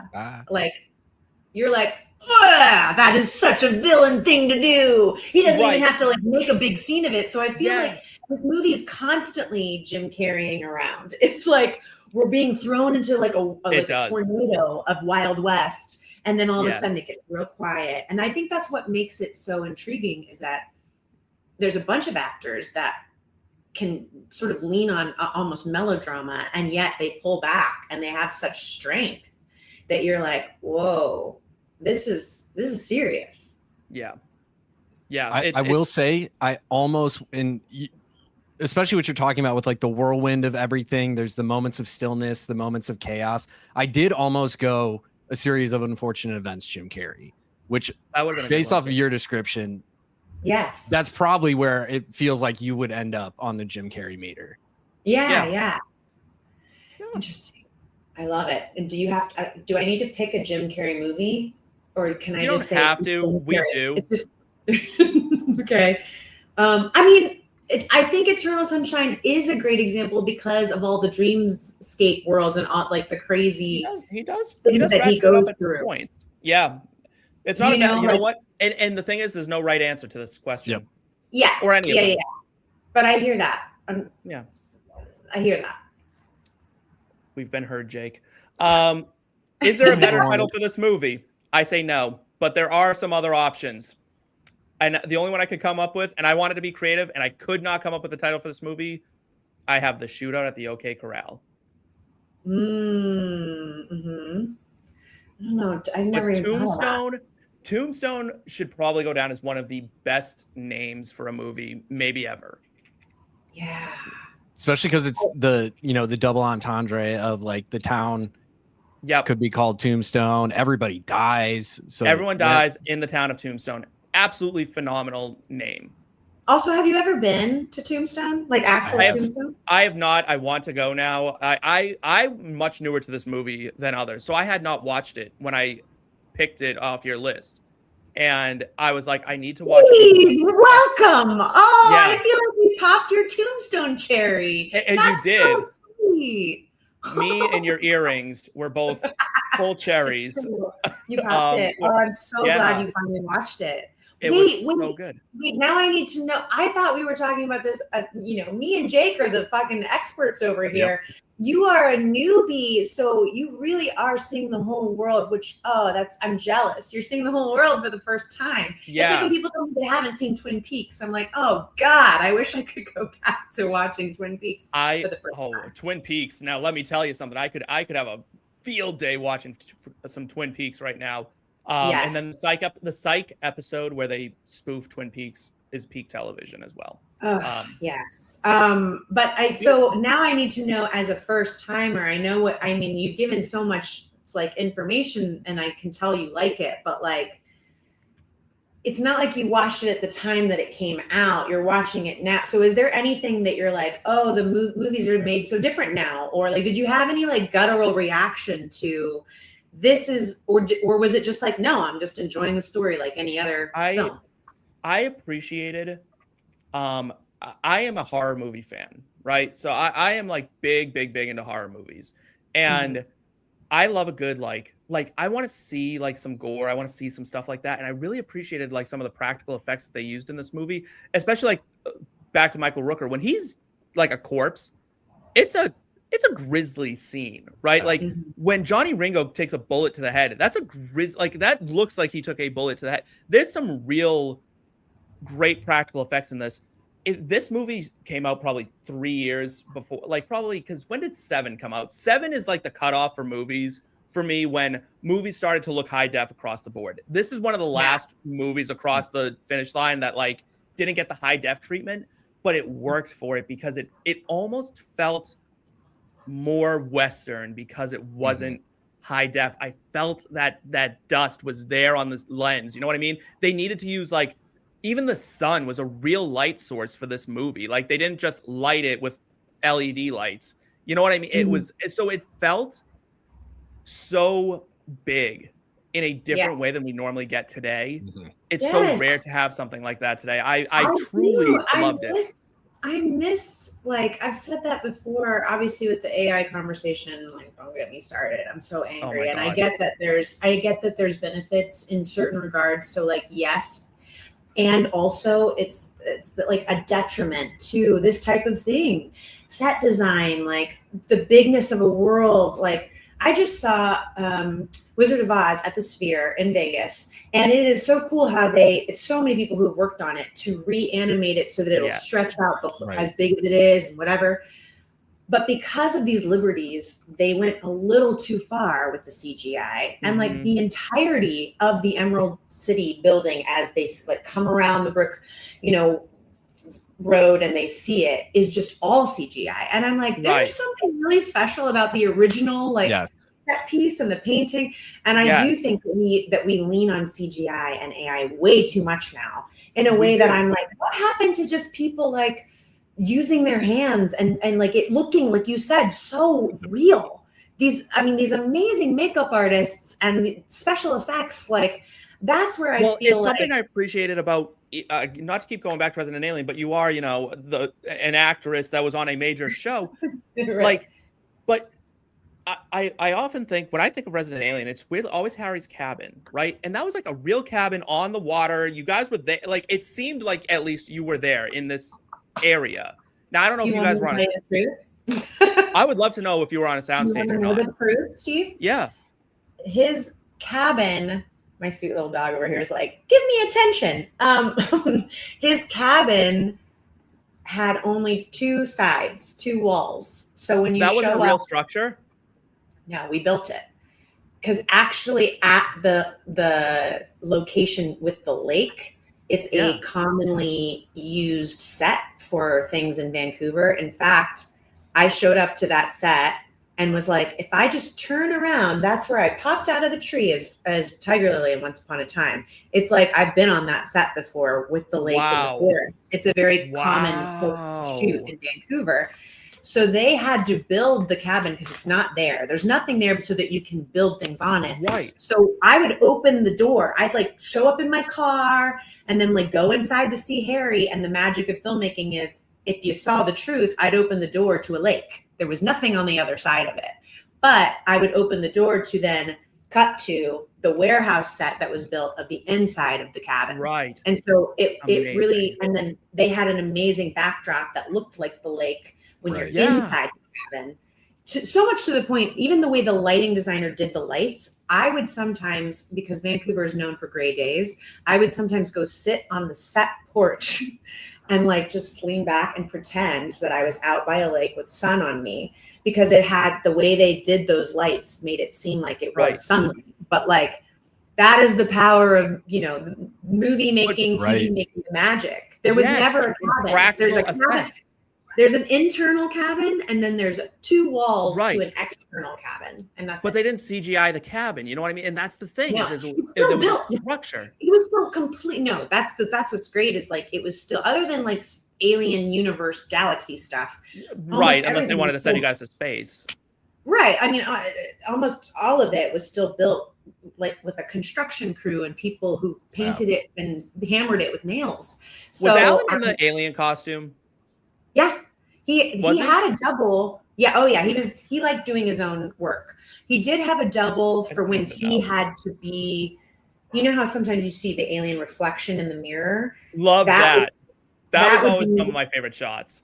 Yes, that would be Alan in alien costume standing in the room, and then double alien, or no, I'm sorry, Alan as himself, and then his double would be standing in the mirror, but it would be a real person, like through the mirror that you were Yeah. seeing to show that reflection. Those are the only times, those reflective shots are the only times he's not in the alien outfit. And then there's one other time where when I hug him at the end of season 1, he was on stilts. And that was something that was done by a double for Alan's safety. So it wasn't like when I had to just like actually, when you see me hugging like the abs of the alien and that shot of like my close up face, I'm Yes. hugging the double on stilts. But like when you see you know, him in alien costume, it's I'd say 90% of those shots are him. It's fantastic. Love that. This podcast could very quickly turn into me just asking you a million questions about Resident Alien. So We can and do that's that sometime too. that will be down the Break road. down some episodes. Seth was talking about us doing a show series review. Let me tell you, I'm ready. I'm like I just did my rewatch of Resident Alien 2, like right before you said yes to this show too. Like I'm not even kidding. So I am absolutely ready for it. Thank you. I love that. I love that. Yeah, no, it's fantastic. All right, would you survive the movie, No. Sarah? As a Here's the woman in rule. the Wild West, Here's the rules. You have to participate in the, like, it's as if you were dropped into, like, if it was real life, you were dropped into the plot of the movie. yeah. I mean, as a woman, I probably would have had a child, right? And I'm like scattering, running around. Or an opium like, addiction. trying not, yeah, I wouldn't necessarily, it's easy for me to choose like, oh, I'd be the glamorous one in the theater. It's like, no. I would probably, back then, I probably would have just been like washing, you know, the dishes. Like I'd be doing like the laundry, you know. I like but how you would say be- this as if you're not an actress today. Like, you're like, I'd like to think I'd be the one in the theater, as if you weren't on like all of our television screens, like to millions of people. Millions of people know Yes. your face today. Like, you would be the True. one in the theater. You know, it's fun. I think about like, well, what would it have been like? Would I have even, it's interesting. I actually, speaking of the theater representation in this movie, I think about that. I go, oh, okay, in this time period, would I still have been a thespian? Would I still have been someone who pursued the theater arts? But it's very bold that these people were doing that. And it was very uncommon to make that choice. Yes. But those are people with money. That's the thing that we're not necessarily putting a finger on, is the fact that like her and the lead guy, what's his name? That's so beautiful that Jason Priestley loves. They come from money, so they can afford to fuck around and play theater. I'm like, if I'm really being honest, I would have been poor as fuck, and I would have probably had a kid or two, and I'd be doing laundry in a basket, like, you know, probably singing to the birds or whatever. So I think I would have survived if I truly believe I have good instincts as like a human being when it comes to like threat. And like, I think everybody, you find something out about who you are when like the shit hits the fan. Yep. And I'm the person that goes, I've had a couple moments like that in life. And I know now I go into like, we're going to do this. We're going to do this. You do this. You do this. I'm like delegating. I'm a delegator when emergency hits. So I feel like I would survive, but only because I knew how to like have a trap door and a secret place and whatever. Like, this is what we do. Cause like, that's how we survive. You're ready. And you know what? And you probably just have to avoid the Earps, right? Like it Right. seems like people around them die. Jake, you said no. You said I'm getting shot. I'm getting shot at the poker table. Gambling and getting shot for cheating. I'm getting shot in the first 7 minutes of this movie. I'm winning a hand of poker and I'm talking shit, and I'm getting shot. There's normally I say every movie. I'm like, I'd survive. I just wouldn't get on the boat. I wouldn't be here. Blah blah blah. No, I'm dead. I am dead. This movie had way too many things you like that got you killed. Yeah. I also said no. I say probably not. I don't like guns, and I have way too smart a mouth. It's very rare in life, I think, to be like, this is how I believe I'm going to die. I truly believe I'm going out in a mugging gone wrong, because someone's going to mug me someday, and I'm going to be like, is this how you make your living, like mugging people? And I'm going to have some smart ass comment, and it's going to get me killed. Like, and that's just going to be the end of me. And as long as I go out on a joke, honestly, I'm happy with it. Like, it's fine. I love that. If that ever happens to you, I hope we find out that it was a really good joke. You know, like it really landed. The worst part is it won't be. It won't be. It that can't funny. be like It'll be funny to me. Manifest a good joke in your final hour. Come on. We can't get the headline of like, man said, what are you going to do? Stab me before stabbing. I think if that was like my second to last line, I think I'd have a follow up. I don't think my body would let myself die without it. Speaking of dying. Real quick. Yeah. This is, not to go dark, okay? But we're talking about film and how it relates to real life. Stand by me. I did not know until I rewatched it after Rob Reiner was murdered that the main character is murdered in the film. Yep. And that's how the movie starts. I did not remember that, but and it's not just murdered. His like throat is slit. And I was like, whoa, Rob Reiner. Weird. Yeah. It's so bizarre. I have not talked about it really with anyone because it's like so grim and dark. And I'm like, dude, Rob Reiner, did he see his future? Like, life imitates art. Yes. I'm like, because I didn't remember that part. I remember. Yeah, but it's supposed to be like imitating that he walked down the train tracks with his friends as 12-year-olds and poked a dead body. Not that he actually was the one who ended up being stabbed to death in a restaurant, according to the newspaper. And I'm like, and that ended up being his fate. Like, rest in peace, Rob and his wife. But I'm just like, this, I feel like more often than not, we have such power to manifest our future. We don't realize the power that we have when we put things into words and then onto paper and then onto screen. I believe in it. Trust me. I believe in manifesting. I just know, I don't need the joke to be good as long as it's a joke. You know what I mean? Go out lighthearted. I want that for you. I want a good joke in your final hour. Okay. But a long time from now. Okay, Steve? Thanks. Yeah, no, I'm as old as Tombstone. So that's, mainly movie rage in the same way. All right. The Ellie from Up Award for one character death that would have devastated the viewer. We got it. We got Doc for me. It was Doc Holliday. I didn't care enough about any other characters because I know the legend of Wyatt Earp, so I knew he was fine. But maybe that would make him the right choice, right? But it would have I didn't feel emotionally invested in Wyatt Earp. I felt really weirdly emotionally invested in Doc. Mm-hmm. Wyatt's movie. To me, this is a Doc Holliday movie. This is a movie about Doc Holliday. Well, yeah. I mean, like I said before, a love story between Doc and Wyatt. But yes, mostly about Doc Holliday and what of a loyal friend he is. And this is what all bros deserve, if you ask me. Yeah, I think not for nothing. I've had friends cancel very easy plans because they had a cold. This man had tuberculosis and rode out at dawn. Still like avenge Wyatt Earp's like name. Yeah. I'm with you. I think that we can all agree, but I do have a little soft spot in my heart for the youngest brother when he's playing pool and they match the sound of the shot coming in as he's hitting the ball.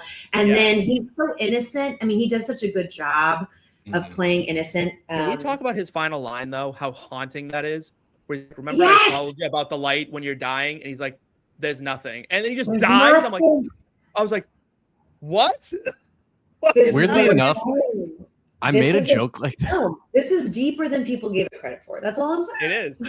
It's funny you bring that up. I made a comment like that to my wife where I was like playing dead, and the dogs are running around, and I'm like, "Yeah, I'm dead now." And she's like, "Oh, and you're talking?" I was like, "Yeah, they always said there'd be a light." And she's like, "I'm like, there's not." And she's like, "Oh, it looks like you're going to hell." Thanks, babe. Wow, thank you. Well, I mean, you know, it's like if that's the case and there's no light, there probably doesn't even. I don't know. I don't know if I can even believe in heaven and hell. You know, at this point, it's like, well, our energy is just gonna absorb into something else, and maybe it's just a place that doesn't have light. It doesn't mean that's bad. Maybe it's a good dark. You know. Yeah. I just want to be reincarnated into a dog. That's all I ask. I you know what? Jake said he wants unconditional love. Yeah, I love that. Being a dog would be cool. That'd be nice. Okay, did everyone get to go on that that's like cared for? No one got to go on. One of my dogs. I specifically want to be one of my dogs. We're talking about you. my little Jake, did everyone have an Ellie from Up award? Did everyone get to go on this one? I'm with you. We're with you. Yeah, and we all. All right. I like being right, so I'll take that. Just Steve, one Oscar. right. I love it. Thank you. This is validating in a way that I didn't like. My ego did not need this. I already am like some of my friends. I'm like, who are you? I'm hanging out with celebrities now. Like, what do you want? You know what I mean? Like, I love it. I'm like, were you on the #1 show on Netflix? Probably not. Okay, what's just one Oscar? That only one Oscar you can give out? You can only give out one, and it could be to any department, any person, anything. But you can only give one. If you'd like us to go, I have a rant prepared for this one. I mean, you're prepared. I think you should go. I am prepared. I was mad about this. So because once I saw this movie, I was like, oh, Kilmer must have gotten some love for this. Nothing. Not a nomination. Nothing. So I gave it to Val Kilmer.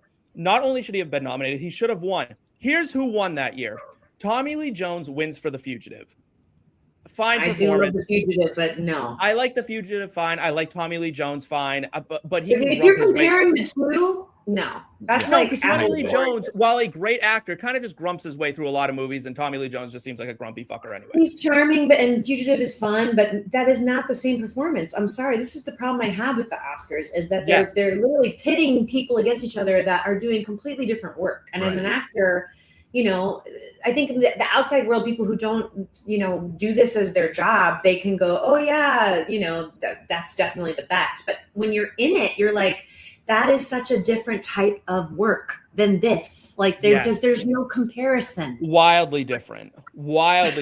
So Tommy Lee wins, beats out Leo DiCaprio, who was nominated for What's Eating Gilbert Grape, Ralph Fiennes, who was nominated for Schindler's List, which in my opinion of this list should have won. John Malkovich. John Malkovich for In the Line of Fire, and Pete Postlethwaite for In the Name of the Father. Frankly, could have dropped Malkovich. Wait, Tommy Lee Jones won? No offense, I love Tommy Lee, but what? That was a list. I think you could have dropped. Tommy Lee. You could have dropped Malkovich, probably, maybe Pete as well. I think Kilmer wins this. I think if they could retroactively go back and be like, yeah, we messed that up. It's like when Crash beat out the Brokeback Mountain. That was how did I forget Brokeback Mountain? Like my gay card has been officially revoked. I just forgot like the queer movie of the century. Like, but like that. Sometimes the Oscars. The original Heated Rivalry. Okay, we've been seeing it for a while. It was the original Heated Rivalry. It was so much.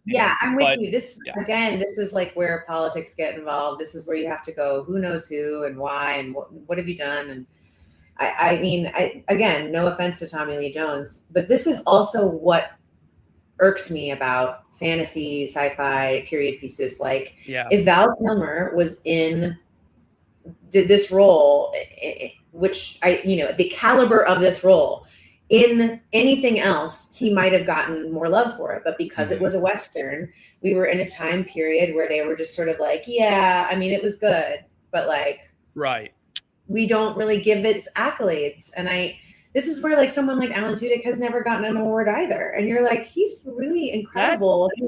Like he's never, because why? He's never, if this show, and this is something we talked about, like, it's no offense to Sci-Fi. I thank you so much, Sci-Fi, for picking up our show and giving us a chance, because it was the only network of like 7 that they took it to that said yes. So at least we had a home. That's unbelievable. But like yes. if we were on a show like Apple TV, like Severance or Game of Thrones, HBO, we would be our cast. I stand by this. Our cast, our chemistry, the writing, the heart, the comedy, the dramedy, like of it all is so well done. Which is why when people discover it, they're like, "Whoa, I wasn't expecting this for a sci-fi show."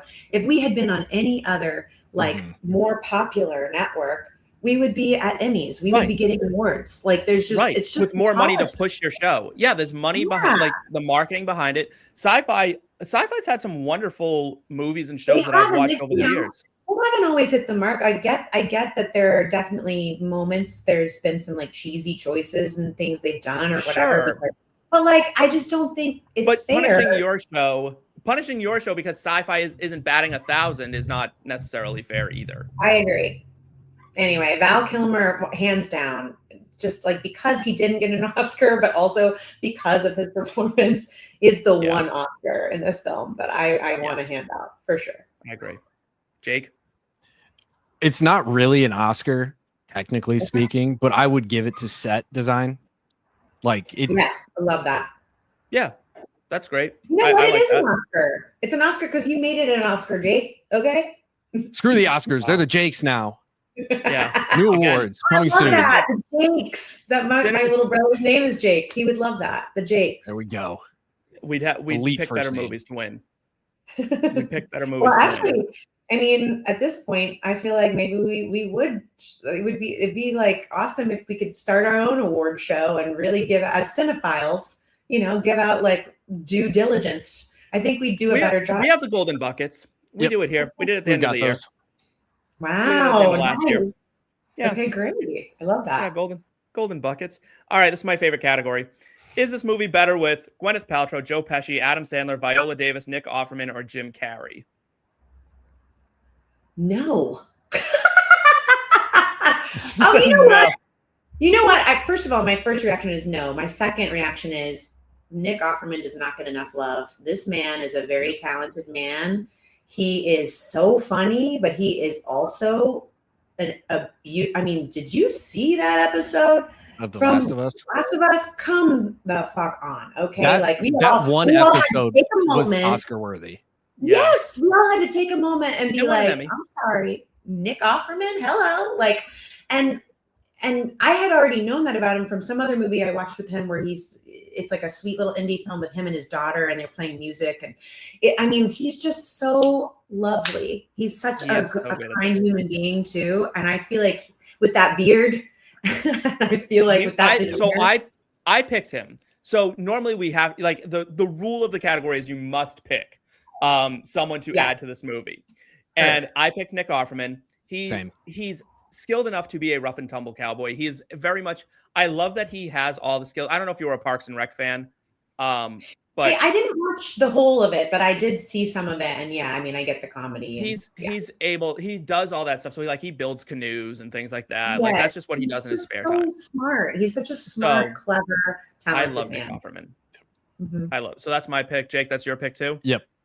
It was so obvious. There was like no other choice.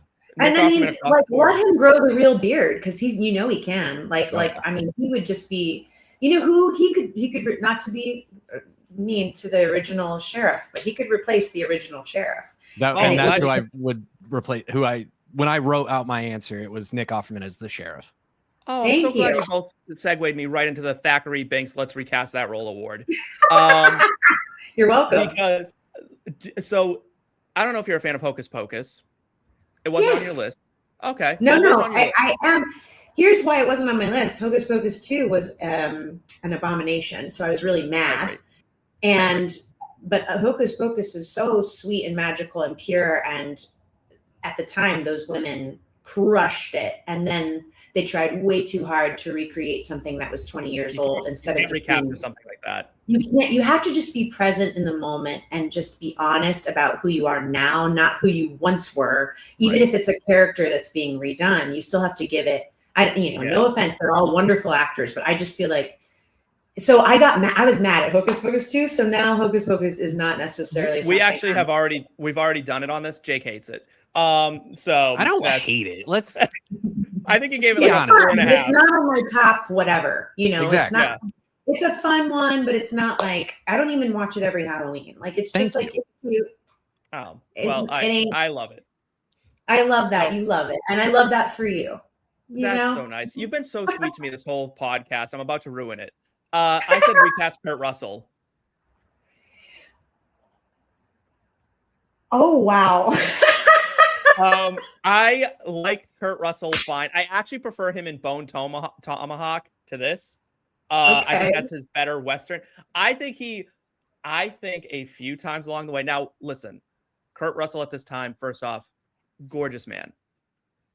The baby blue eyes, I was shocked that he could pull off a mustache. I'm not a big mustache fan. Sorry, Jake. I just am team no mustache. But I just think he kind of let this one get a little too big for him. Okay. Look, where he was at his best was when she's like, "Do you ever laugh?" Like that scene where he's talking to that, like the love interest, and I forgot her name, and I'm like, that's when he's at his best, when he's more reserved. It was the walking out in the rain with his hands out, and then the scene in the river. He turned it up too high, I think, in a couple spots where I was like, I could get something else out of someone else. Again, this is going to be, I'm going to say, as an actor, this may be a man behind the curtain comment, but like, who knows who decided to do the scene the way he did? That could have been one take, and he did it many different ways. And then the producers and the director were like, it's so good, because a lot of higher ups who do not know acting just see someone crying and they're like, that's it.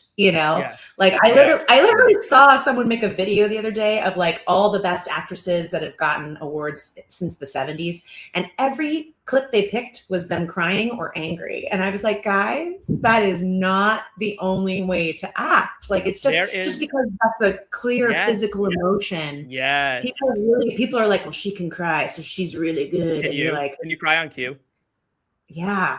I can. You cry quite a few times in Resident Alien. Like you're a crier.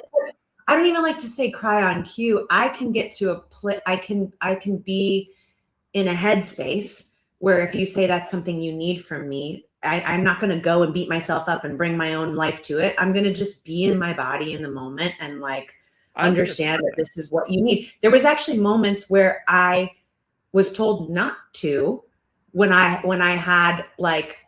And I wasn't doing it because crying is what she should do now. Like there's this one scene where after I kill the man, which by the way, I killed a man. Like she has to reckon with that. Okay. Right. You know what? I'm sorry. First off, Asta was incredibly justified. There are a few issues I had with Asta that I almost feel like taking up with you. First off, worst taste in men. I love that. Asta, terrible taste in men. Horrifyingly bad taste in men. Yes. She's classic for like choosing the bad guy. But she lets way too many good people. Like she's like, no, don't hurt people. Some people, I'm like, no, Asta, like he was gonna kill Harry, and then she's like saves that like wretch of an ex-boyfriend of hers from Harry's wrath in like episode 1 or 2, and I'm like, no, just let Harry throw him to the sun. Just let him. Yes, of course. Well, but it shows. I mean. We could get into, of course, I'm going to defend Asta because like it shows that she's I love Asta.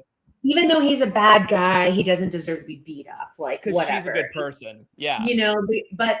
But she has to reconcile with the fact that she's actually shot a man, even though she knows that she protected Harry and he was bad, but it's still just the act of doing it. Even you hear that even for vets, like in war, like they're like, you cannot like you'll never know that feeling until you do it, and you don't want to know that feeling. So in a comedy, they have written Asta to reconcile that, and yet there was a scene where I literally said the words, "I'm terrified," and yet they wanted me to come in and like sort of be jokey with Darcy and like making light of it.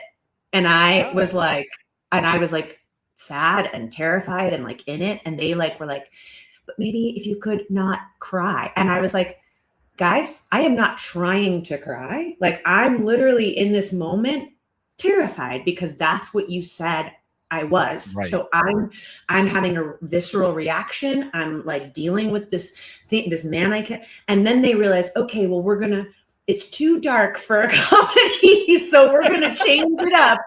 And the writer on the spot, you know, not the head writer, Chris Sheridan, but like one of the writers, his name was Eli. Yeah. He was so sweet. He was like, I'm going to change the word because they need it to be changed. And that's the only way you and I are going to like be able to make this work for her. Cause he understood what I was saying. I was like, how can I say I'm terrified and not be terrified? Like, right.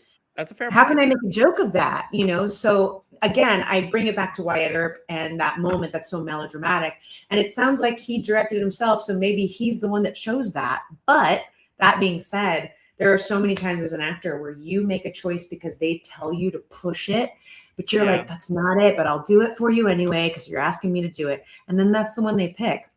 I've had so many times where I watch something and I'm like, God damn it. I knew they were going to pick that take. It's not the choice I would really make, but you don't get that control. So you have to, at some point, you do have to learn how to relinquish.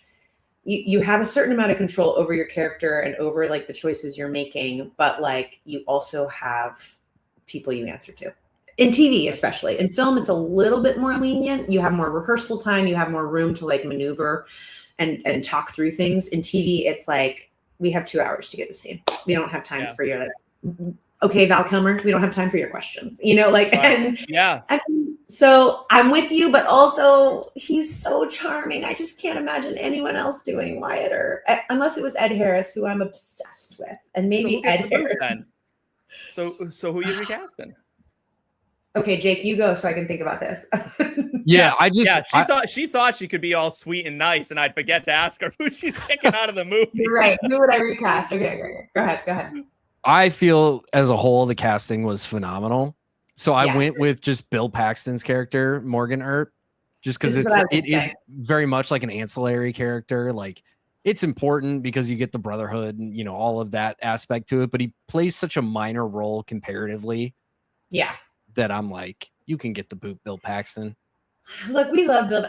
Jake, I think that's what I was going to say too. Bill Paxton is, you know, man, I miss him sometimes. like rest in peace. Like honestly, Bill, Twister is nothing without you, you know. But like also, I'm with you on this. I think it was interchangeable, and I think he plays it so like on the surface that it runs the line a little bit. He's not as in his body as Kurt Russell or Val Kilmer or even Sam. What's Sam's last name? The older brother. Thank you, Sam Elliott. They all just seem like they really are those people, and Bill Paxton feels a little bit like he has to. He doesn't feel like a cowboy. It feels a little bit more like a costume he's putting on, and like his vulnerability is lovely and it's so sweet, but I just feel like it would be interesting to see someone else in that role. Sam Elliott would have recasted Sam Elliott. He hates this movie. He hates his role in the movie. Yeah, he's mad about it. Yeah, he felt like he was like screwed out of a big part. Okay, yeah, I can see that. I mean, it's not really about him or Bill Paxton's character that much. I think he was told it's a bigger role, and then the script got like pared down quite a bit. He's so good. Like he's that great guy. He is. He's good in everything he does. I love it. I know. I mean, like Duluth Trading Company, those jeans. Yeah, I'll wear jeans that Sam. And then like Roadhouse. Come on. Yeah, like, he's great in that. He's great in which that. We should just maybe watch as well sometime because there's so many crazy things. The OG Roadhouse. I'm about it. Nothing like nothing like skin tight jeans and fights. and Yes. ripping each other's throats out. Exactly. All right, the Sinner's shot of the film. This is where cinematography takes center stage, and it's the most beautiful shot, in your opinion, in the film. Jake, start us out. They're all dressed in black, guns ready to go. They walk over, the sun's behind them. It's like the classic Western scene. You know? needed it. You needed it. It had to be in the film. The heat was radiating off the ground. Like Yeah. you had like the ripples in the air. Fantastic. You know what? The scene spoke to me on a level that I couldn't get away from. It's when Doc Holliday strolls up to Johnny Ringo, and he's between the trees, and the cigarette smoke is coming off, and the sun is directly behind him, and it causes him to be a silhouette. And he's like the Lone Ranger walking up to the. Yep. You know what I mean? He's the That man in too. black, and he just shows up to the scene. And like when he finally like lifts his head and he's like, you know, I'm your Huckleberry. Like it's the moment, and it's so key. It's so beautiful. Yeah. I feel like there was a lot of really good lighting inside the bar that they end up, owning, and There is. the set design, and like just there's so much going on there. But there's this one spot when Doc Holliday's playing the piano and his lover is like leaning on his back, and they're just both high, and it was like a painting to me. Like I just really could see, if you pushed back, I could see it as a painting, where she's got her little, feather in her hair. She's leaning, their backs are in this way where she's like moving with him as he's playing the piano. He's like looking at her over his shoulder. There's people in the corner playing. It just felt to me like you pull back and it's just a painting you could see at the MoMA or something. I love those shots where it's so detailed. Like you can see all the. Yeah.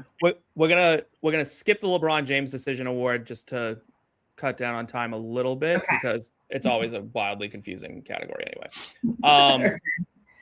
John M. Chu award for if a movie is too long. I'd say yes. There's probably 5-10 minutes you could cut off this. There's a little bit of fat on it. Long. It is long, but I feel like sometimes movies are like 2 hours and 10 minutes. Like this is about a 2 hour and 10 minute runtime. And some movies need that. This one could have been a tight 2 hour flat and been okay. Yeah. Yeah. I think there are definitely moments. I mean, I don't ever find myself, it's not a movie where I'm like looking at my watch, even when I've seen Certainly it 20 not. times. I love it. I love it forever, but I'm with you. Like it is long. And I think it's just because they probably could have had a 3 hour film and they did their best to cut it down, but like, this is what they got. So yeah, it's probably a little bit long, but I'm with you, Steve. Only like 5-10 minutes. It's not that. It's not too bad.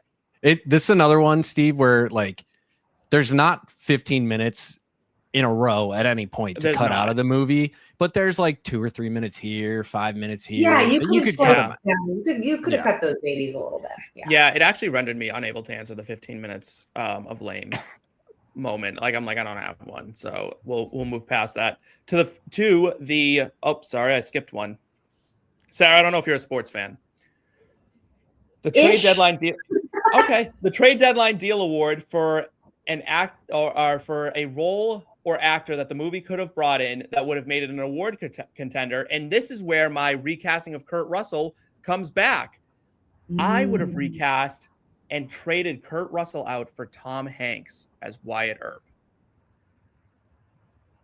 Yes. Yeah, I'm out. That would never fly. Steve, you're saying just a trade deal for the purpose of wait. You're saying that Tom Hanks would have gotten this movie more money and more accolades just because he's Tom Hanks as Wyatt Earp? I think so. All right, let me say this, and let me cook for a second here, and let me defend my position. I think Tom Hanks's filmography is actually missing this movie. I think Tom Hanks never quite pulled this role in his endless supply of he can do anything. Tom Hanks, I think. I just watched Castaway again and was like crying with him the whole time. He's a phenomenal actor. All. And at this time, he was young, he was charming, he was handsome in his own way. Maybe not quite Kurt Russell level of like stunningly handsome, but he was certainly a handsome guy. But I think he would have been able to pull some of those more subtle details, subtle feelings, subtle emotion that I wanted out of Wyatt Earp during this issue where his brothers are kind of going in the direction he doesn't want them to, but he feels this pull of justice, but he wants the freedom from being the lawman. And then, Curly Bill is like getting in his head, and he's watching this town kind of devolve and all the innocent people being harmed, but he's still like, I'm just trying to live my life. And now he's falling in love. And I think that got too big for Kurt Russell. I think there was too much going on that he left some meat on the bone. And I think Tom Hanks really could have cleaned that chicken wing. Wow. No. Anyways, what a stance, Steve. I'm shocked. I'm gobsmacked by that answer. Jake, go ahead. I still got to think about what my answer is here, but it's a great answer, Steve. And Jake and I don't agree with you, but it is such a great answer. You put thought into it, which you put way more thought into it than I did. Yes. I would just replace the horses with Clydesdales, just because I think Clydesdales are pretty.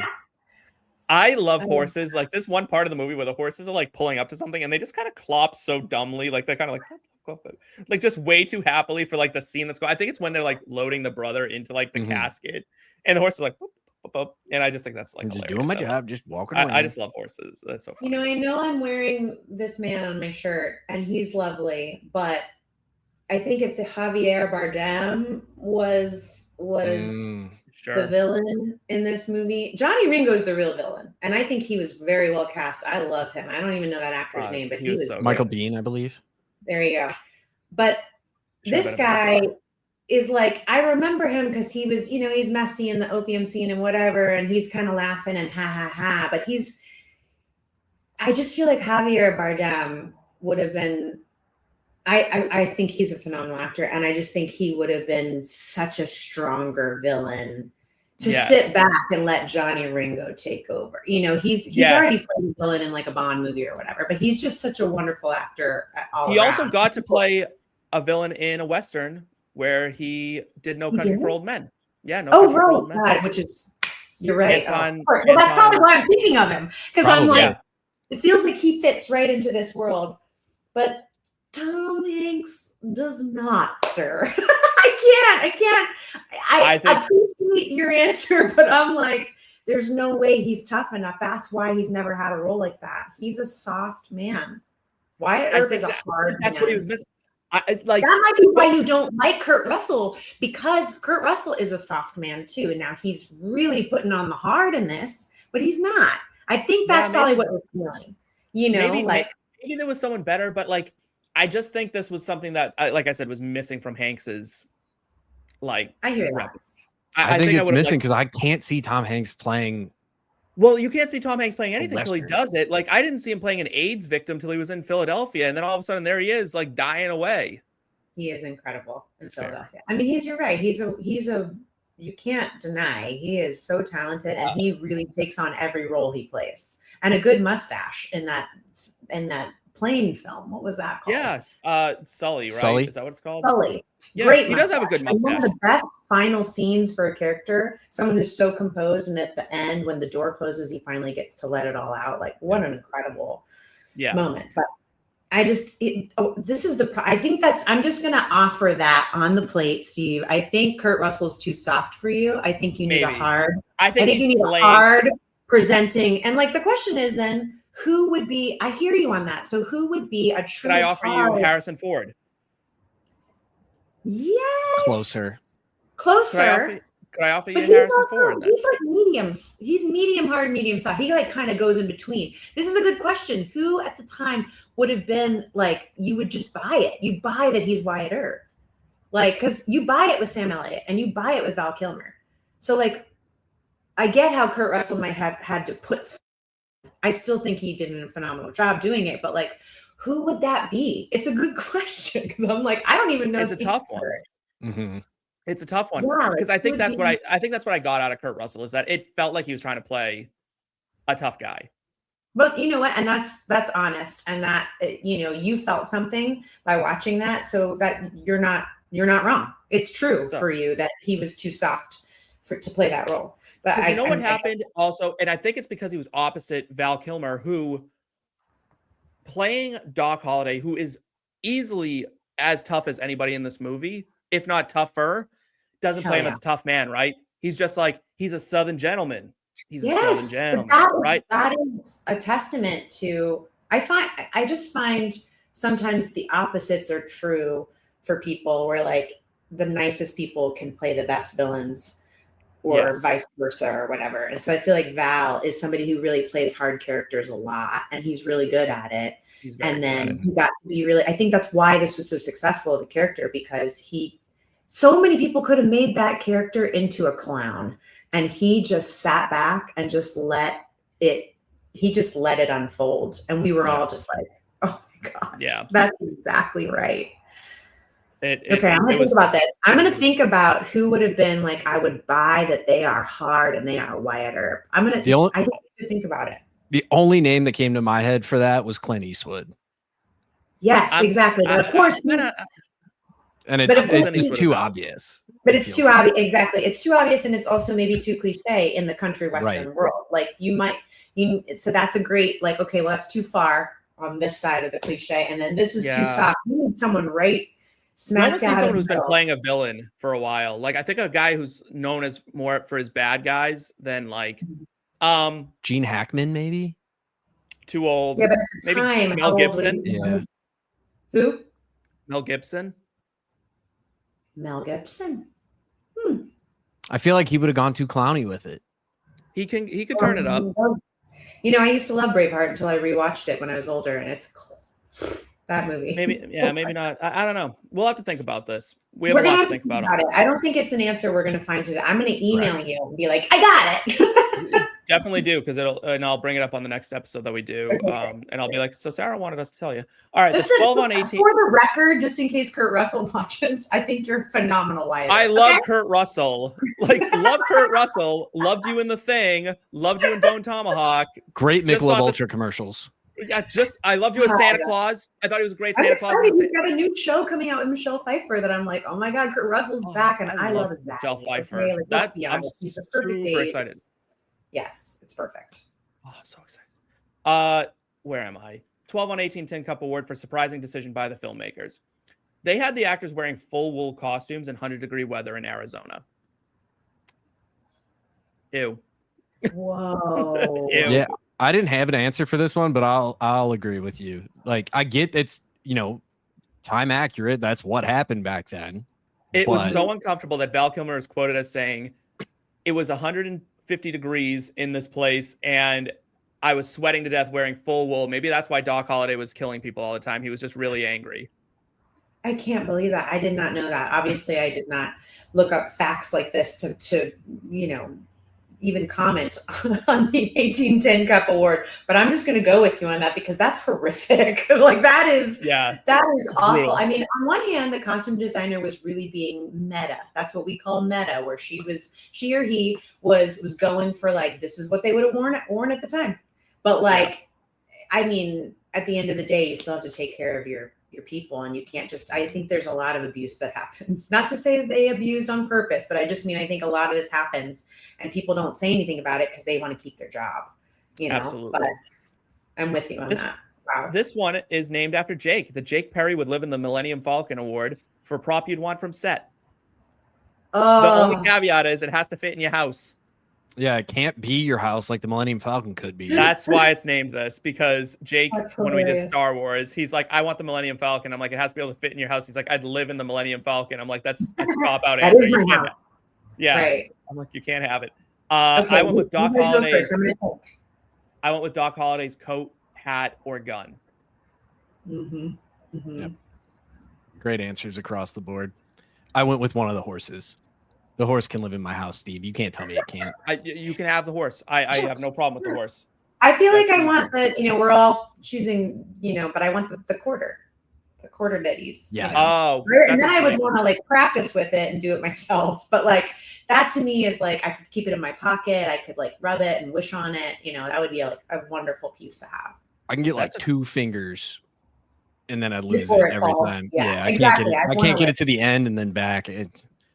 I've tried for way It's too a next long. level cool. It's next level cool when you do next level cool. He was so cool.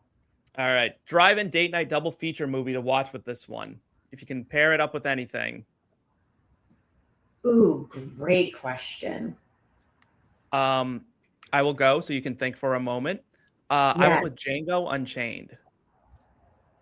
Keep me in that Western. Keep me in that. Yeah, we're going for a double feature Western night. A nice double shoot 'em up kind of movie, high kill count, gratuitous violence. I love it. Love it. I'm going to go with something I already mentioned. Stand By Me. I actually think it's like show friendship between men at the beginning of their lives and when they have to deal with death and the upcoming, you know, a little bit of a revenge story with the bad guys. Kiefer Sutherland, you guys. Oh, that's a great choice. That would have been a great choice. Kiefer Sutherland definitely could have done Wyatt, I think. Okay. Fresh off of Lost Boys. Yeah, we can get there. Right? We can get there. But still, Stand By Me, I think, would be a really fun double feature because there's also, I loved what you said about how you can like taste and smell and feel this film. Like, I feel like Stand By Me is like that too. When they're like kicking rocks and they're like outside and it's hot and like the heat, the atmosphere, the period piece of it all. I just think they go oddly well and it's about friendship ultimately in the end, or brotherhood, you know, and there's death involved in both sides and you kind of see like the beginning and the end, you know, when they grow up. You do. It's fantastic. Jakey. Yeah, so this is 2 episodes in a row where our guest has accidentally brought up my choice for this award, and I actually went with No Country for Old Men. I wanted like a period piece Western and then like more of a modern Western. Yeah, to like get the dichotomy between the two.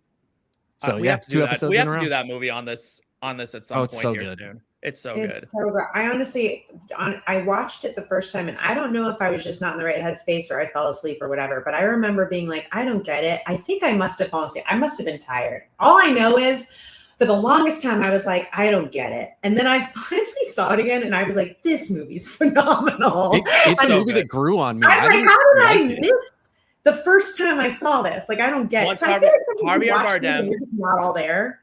Javier Bardem walks into that gas station, and I was hooked.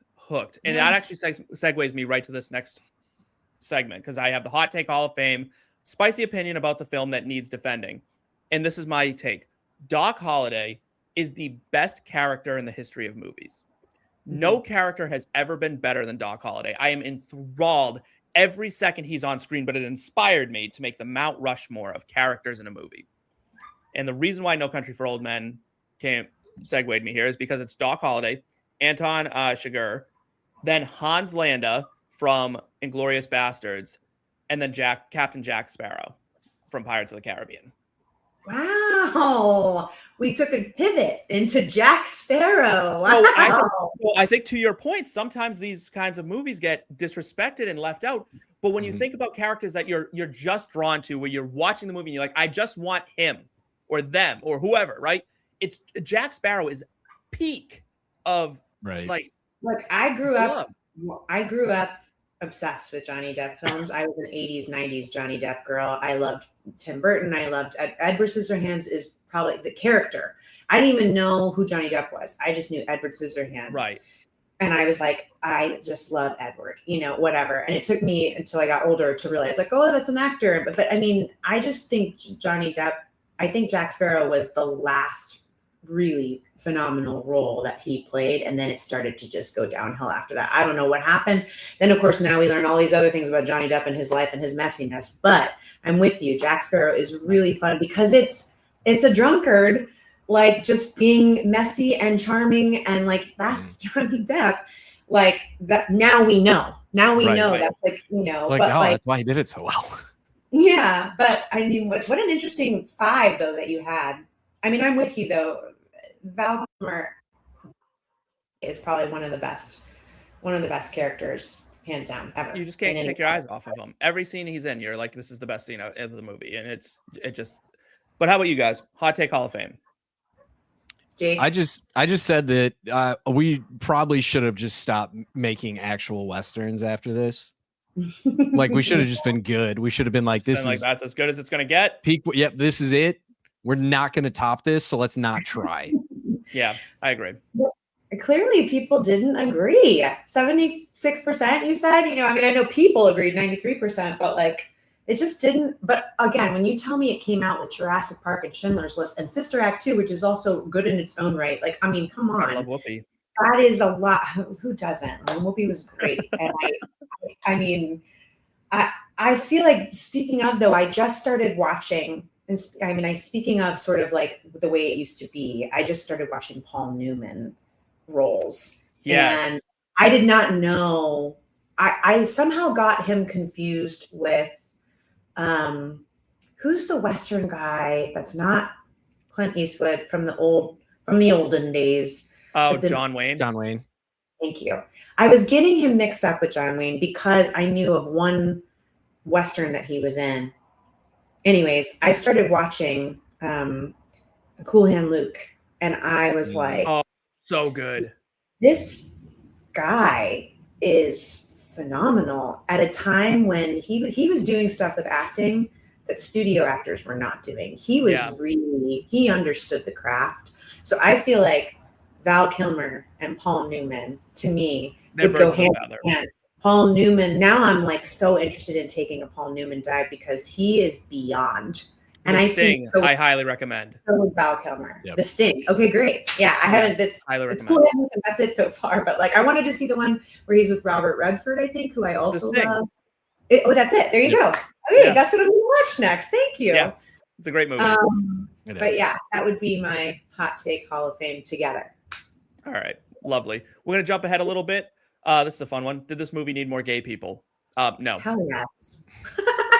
Nope. I say hell yes. I say, as the resident gay person, I'm like, probably not. Not a great time to be an openly gay person. Keep us out of this one. Leave us alone. It's just like, you know what?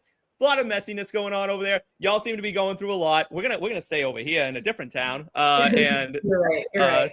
I say hell yes to more gay people and everything, but I'm with you. Now that you say it like that, I'm like, yeah, they probably, unfortunately would be threatened and murdered right away, just like Jake gambling. So I feel like that's not fair. But I do love subtext of one. We got like one. I do love Jason Priestley loving that guy, and I just think that's so sweet. And I don't think he ever gets, they kind of bullied him a little bit, but just like not too much. It was like just, and I thought, okay, this is borderline, making fun of, but it's like, but we still got to have that like little bit of a side story that I thought was, but you're right, probably not more, because there would have just been more chaos and more death. Yeah. It to me, it was like Weapons that we just did, where it's like the one gay couple gets killed in a very brutal way. I'm like, we don't need. I hated that. I love Weapons, but I did hate that. Oh, sure. We're about to put out our episode on Weapons. Like we just did it like Sunday. I'm not even kidding. Real quick, how did you feel about it? I love it. I love Weapons. Okay, great. And Amy Madigan, by the way, did we all know she was married to Ed Harris? Because I didn't, and I'm obsessed with Ed Harris, and I'm obsessed with Amy Madigan. They're like, now I'm even more turned on by both of them. What talent, like I just want to hang out with household. Yeah. What the hell do their kids say to them on the, like, they must just look around their table and be like, failures. The lot of so but I'm just so glad she's getting her accolades. I mean, she's phenomenal. She's phenomenal. Okay. All right, you can't handle the truth. Quote of the movie. For me, I've watched this scene over and over and over again. I know I keep starting, but it's just to give Sarah time to speak, like think. To me, it's not I'm Your Huckleberry. I know that's the one that survived this movie, but to me, it's what comes right after I'm Your Huckleberry. It's why Johnny Ringo, you look like someone just walked over your grave. It's so good. You look like someone just walked over your grave. It's so good. There's a trope in movies that's underused, and it's my favorite trope in the movie. It's when someone realizes like, oh fuck, I'm dead. And Johnny Ringo, when he sees it's Doc Holliday, the color drains from his face. Right out of his face. And when he's ever like, incredible acting work, because I'm like, he's really feeling that shit right now. And he's like, I was just messing about, and he's like, I wasn't. And you're just like, oh, it's over. Like, Johnny Ringo's, he's dead. And it's so rare for a movie to position the villain in a situation where it's like, even the villain knows this is it for me. Like, this is my last stand. I'm going down. Yep. Yes. And that you look like someone just walked over your grave. That's an insane thing to say to someone. Yeah. That's the coolest line in the history of movies. I don't know. I mean, what were you say, Jake? Kurt Russell just smacks Billy Bob Thornton in the face and then just stares into his soul. You gonna do something or just stand there and bleed? Oh, it's That's so a great good. one too. I was gonna say Val Kilmer has some of the most. I mean, both Val and Kurt have some of the most quotable. I mean, this is one of the most quotable films in my opinion. Just It's very you're quotable. lazy if you do, and I got 3 guns, 1 for each of you. You know, like whatever. I feel like there are so many good ones. God, I love that. You're gonna stand there and you're just gonna bleed. Thank you for reminding me. I personally love the villains in this, and I love when he says, "Smell that? Smells like someone just died," and it is so cruel. Like It's so mean. it's so so mean. cruel. And then "well bye," which I obviously love as a quote. Well, Yes. bye. It followed right up by that. So but it's one of the cruelest, most still moments for these villains. And you smell that? Smells like someone just died. Like it's just so. It gives me the creep. Awful. It's awful. It's cruelty. Not that I would want to like re-quote it all the time, but also I kind of do. So Yeah. All right, we're down to our last 2 categories here as we've moved along. Recast this movie if it were made today, and here's the 4 roles you have to recast: is Wyatt, Doc, Virgil, and Morgan. right. So 3 Earps and Doc Holliday. Now, this is for today. Today's stars, today's ages. Okay. So I started with Wyatt and I said Josh O'Connor. Fun. Yeah. I like Josh O'Connor. I love Josh O'Connor. Man. I Okay. love Josh O'Connor. I do too. That one was not nearly as hard for me. Yeah. He popped right into my head. I went kind of similar. I also went with a UK based actor, and I didn't write him down, and now I'm mad. Jack O'Connell, is that his name? Yeah, from Sinners and from 28 years later. Oh, Yep. the villain? Yeah. Yes. He's so good. He's so good. I don't know why I forgot his name for a second. Yeah. Would he be Doc? He'd be Wyatt This Earp. is for Wyatt Earp. Oh, okay. We're recasting Wyatt Earp right now. Do you have anyone off the top of your head? Wyatt Earp today. Maybe Alan? Alan's not hard enough. No, he seems like a just a nice man. Yeah, I think I can still say Kiefer Sutherland. Honestly, like I could still like get away with that. He still can get away with it. I think he hasn't had a chance to play roles like he once did, and so minutes since we've gotten a good Kiefer it's Sutherland. been a minute since we had a good Kiefer. But I mean, think about it. Back in the day, Lost Boys, Flatliners, like he was such a hard. Even dude, 24 like, really good. He was great in 24. Yeah. Mm-hmm. So I feel like it's still. Well, oh wait. I mean, I know he's older, but Kevin Costner, my dream, Kevin Costner. I feel like he could do it. He might be too old, but I feel like he could do it. Yeah, Kevin Costner doesn't feel like he's too old, though. You know what I mean? I think Kevin Costner. Never. He feels like he's timeless. Yeah, so that's my final answer, Kevin Costner. All right, how about Doc Holliday? I was like, I don't know how this would work in a period piece like this, but I was like, who's cool? Who's cool enough to be Doc Holliday? Michael B. Jordan is the only name that came to mind as being cool enough to be Doc Holliday. That's a good answer. Yes, and I feel like he'd be too. I don't know. I was worried. I'm like, is he too too handsome? Is he too? But he's about the same age Val Kilmer was when he played this. He's actually a little bit older than Val Kilmer was when he took this role. So I'm like, all right, I think I can get. And I think this movie takes place just after like post Civil War. So I'm like, I think it works in the time period. It would be tight, but I think we can pull it off. I think I see it more for Morgan than I do for Doc Holliday. Morgan's the youngest one, right? Yeah, that's all. Because he does, even though he's the same age, he plays really young. on, you He know, has and great skin. I feel like that. Yeah, he does. I feel like they're all just a little bit older and more rugged, and that like just so that's why I'm like Kevin Costner. It feels like he works for me.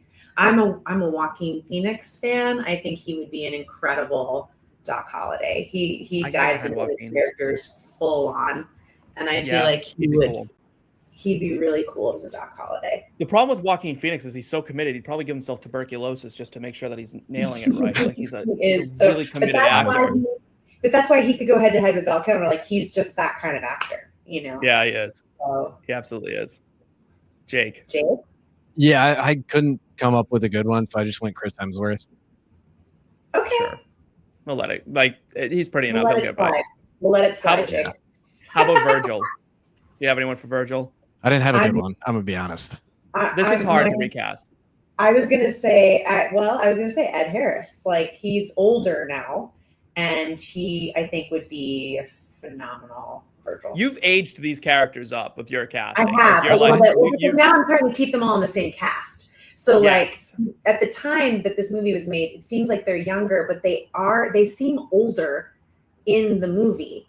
You know what I mean? Like they seem like Kurt Russell was in his 40s when he did this. He was like 43, I think.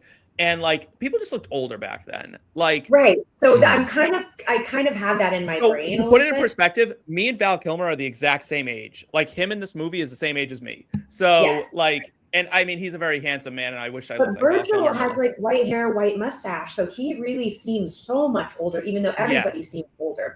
Even Val Kilmer seems older, whatever, you know. So I just feel like my cast is older now. Now I'm going, well, if Kevin Costner's Wyatt, then that means Virgil has to be older than Kevin Costner, which is Ed Harris.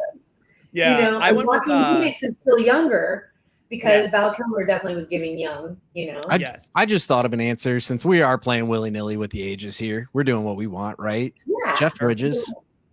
Love Jeff Bridges. Is a great choice. I don't know why that didn't come to me earlier. Could play the mom in Mamma Mia, and I'd be happy. I love Jeff Bridges. Jeff Bridges yes, 1000%. Like anything you want to put him in, absolutely. I went with Jensen Ackles, Supernatural star Jensen Ackles. Oh yes, okay. He'd be a good Doc Holliday. He'd be a great Doc Holliday, but he's a little too rugged and not enough gentlemanness. So then we go to Jared Padalecki. We just I don't want stick Jared on the Padalecki. Supernatural train. Keep Jared Padalecki far away from me on this one. I don't want him. With Morgan, I went with Austin Abrams. We were talking about weapons. I thought he killed it. He gives that young, innocent look. I love Austin Abrams. Yeah, he's really great. I think I'd go for Paul Mescal, who I think, you know, obviously we just saw him in Hamnet and we've seen him in a lot of things, but I just feel like I think he'd be a great Wyatt Earp too. Yeah, although he's not as hard. I just think that's, to me, Paul has this softness to him, again, that I feel like Morgan is really vulnerable and the young brother, and there's something about that. That's why I feel like he'd be a great Morgan. That would very innocent, like wide-eyed, a little bushy-tailed, you know. Aww, cute. Jake? This one was hard. They were all hard. I'm going to be honest here. This was a very difficult one to recast. And I kind of want to just go like full babyface here and go like Joe Keery. Joe Keery would be great. I think that would work. I think Joe Keery could really use the Tombstone in his repertoire and really break out of this like Stranger Things. I love you saying that. You're like, you need this in your repertoire. I'm like, I love that. I love that you see that every actor really does want to be a well-rounded. Like they want to have a well-rounded. So I love when people cast against type. So I always love bringing, like, when people bring like a comedian into a dark role, like Hugh Laurie playing House. Right. Like, I just think that's always my favorite thing. I just think it's so fun. It is. It's very Miles fun. Teller also popped into my head. That's a great one for Morgan. Yeah. I like that. Final rating out of 10. You can use decimals if you want. 11. Are you kidding? Highest rating ever given on this show. 11. Sarah comes out and is like, this is a perfect movie. I watch it every year and I never get tired of it. It makes me so happy. I don't know what it is, but clearly there's chemistry all across the board in all the departments. It's such a wonderful, fun, adventurous film. And it hits all the beats. Women can enjoy it. Men can enjoy it. Like it's the families can enjoy it. It's Christmas. Yeah. There's snow at the end. It's a revenge story, but also it's a love story. It's a friendship story. I mean, it's in everything. It's in everything. Yeah. Jake, you're usually more generous than me, but did you have this graded higher than I did? We'll find out. I give it an 8.9. Okay. That's reasonable. You went higher than me. I gave it an 8.1, but I am a notoriously hard grader. Weapons only got an 8.3, I think, out of me. Yeah. And I love Weapons. So for me to give an 8. Ask me in relation to the other movies on the list of movies I gave you, Tombstone probably wouldn't get an 11 compared to other films. That's just because I had a history with those films, you know, and not that I don't have a history with this one, but it is like, it's just, I don't know. It's the kind of movie like Jaws. If it's on, I'm like a moth to a light. I'm just gonna watch it every time. Like, something to be said for a film like that. There really is so much to be said, and we said quite a bit. But unfortunately, we really did. Unfortunately, we've reached the sad part of the show where we have to say goodbye to the people. Thank you so much for joining us. Yes. If you've made it this far, please like, subscribe, share. Follow me, follow Jake, follow Sarah on Instagram. Follow me. Yeah, you're always, I follow you on Instagram. You're always posting fun things. Now I'm gonna follow you back, guys. Yay! Oh man, my ego can't handle that. But yeah, I'm very excited. Sarah, we will see you on the other side of the break here that we do, and we'll say goodbye properly. But to everyone else, that's a wrap. Bye.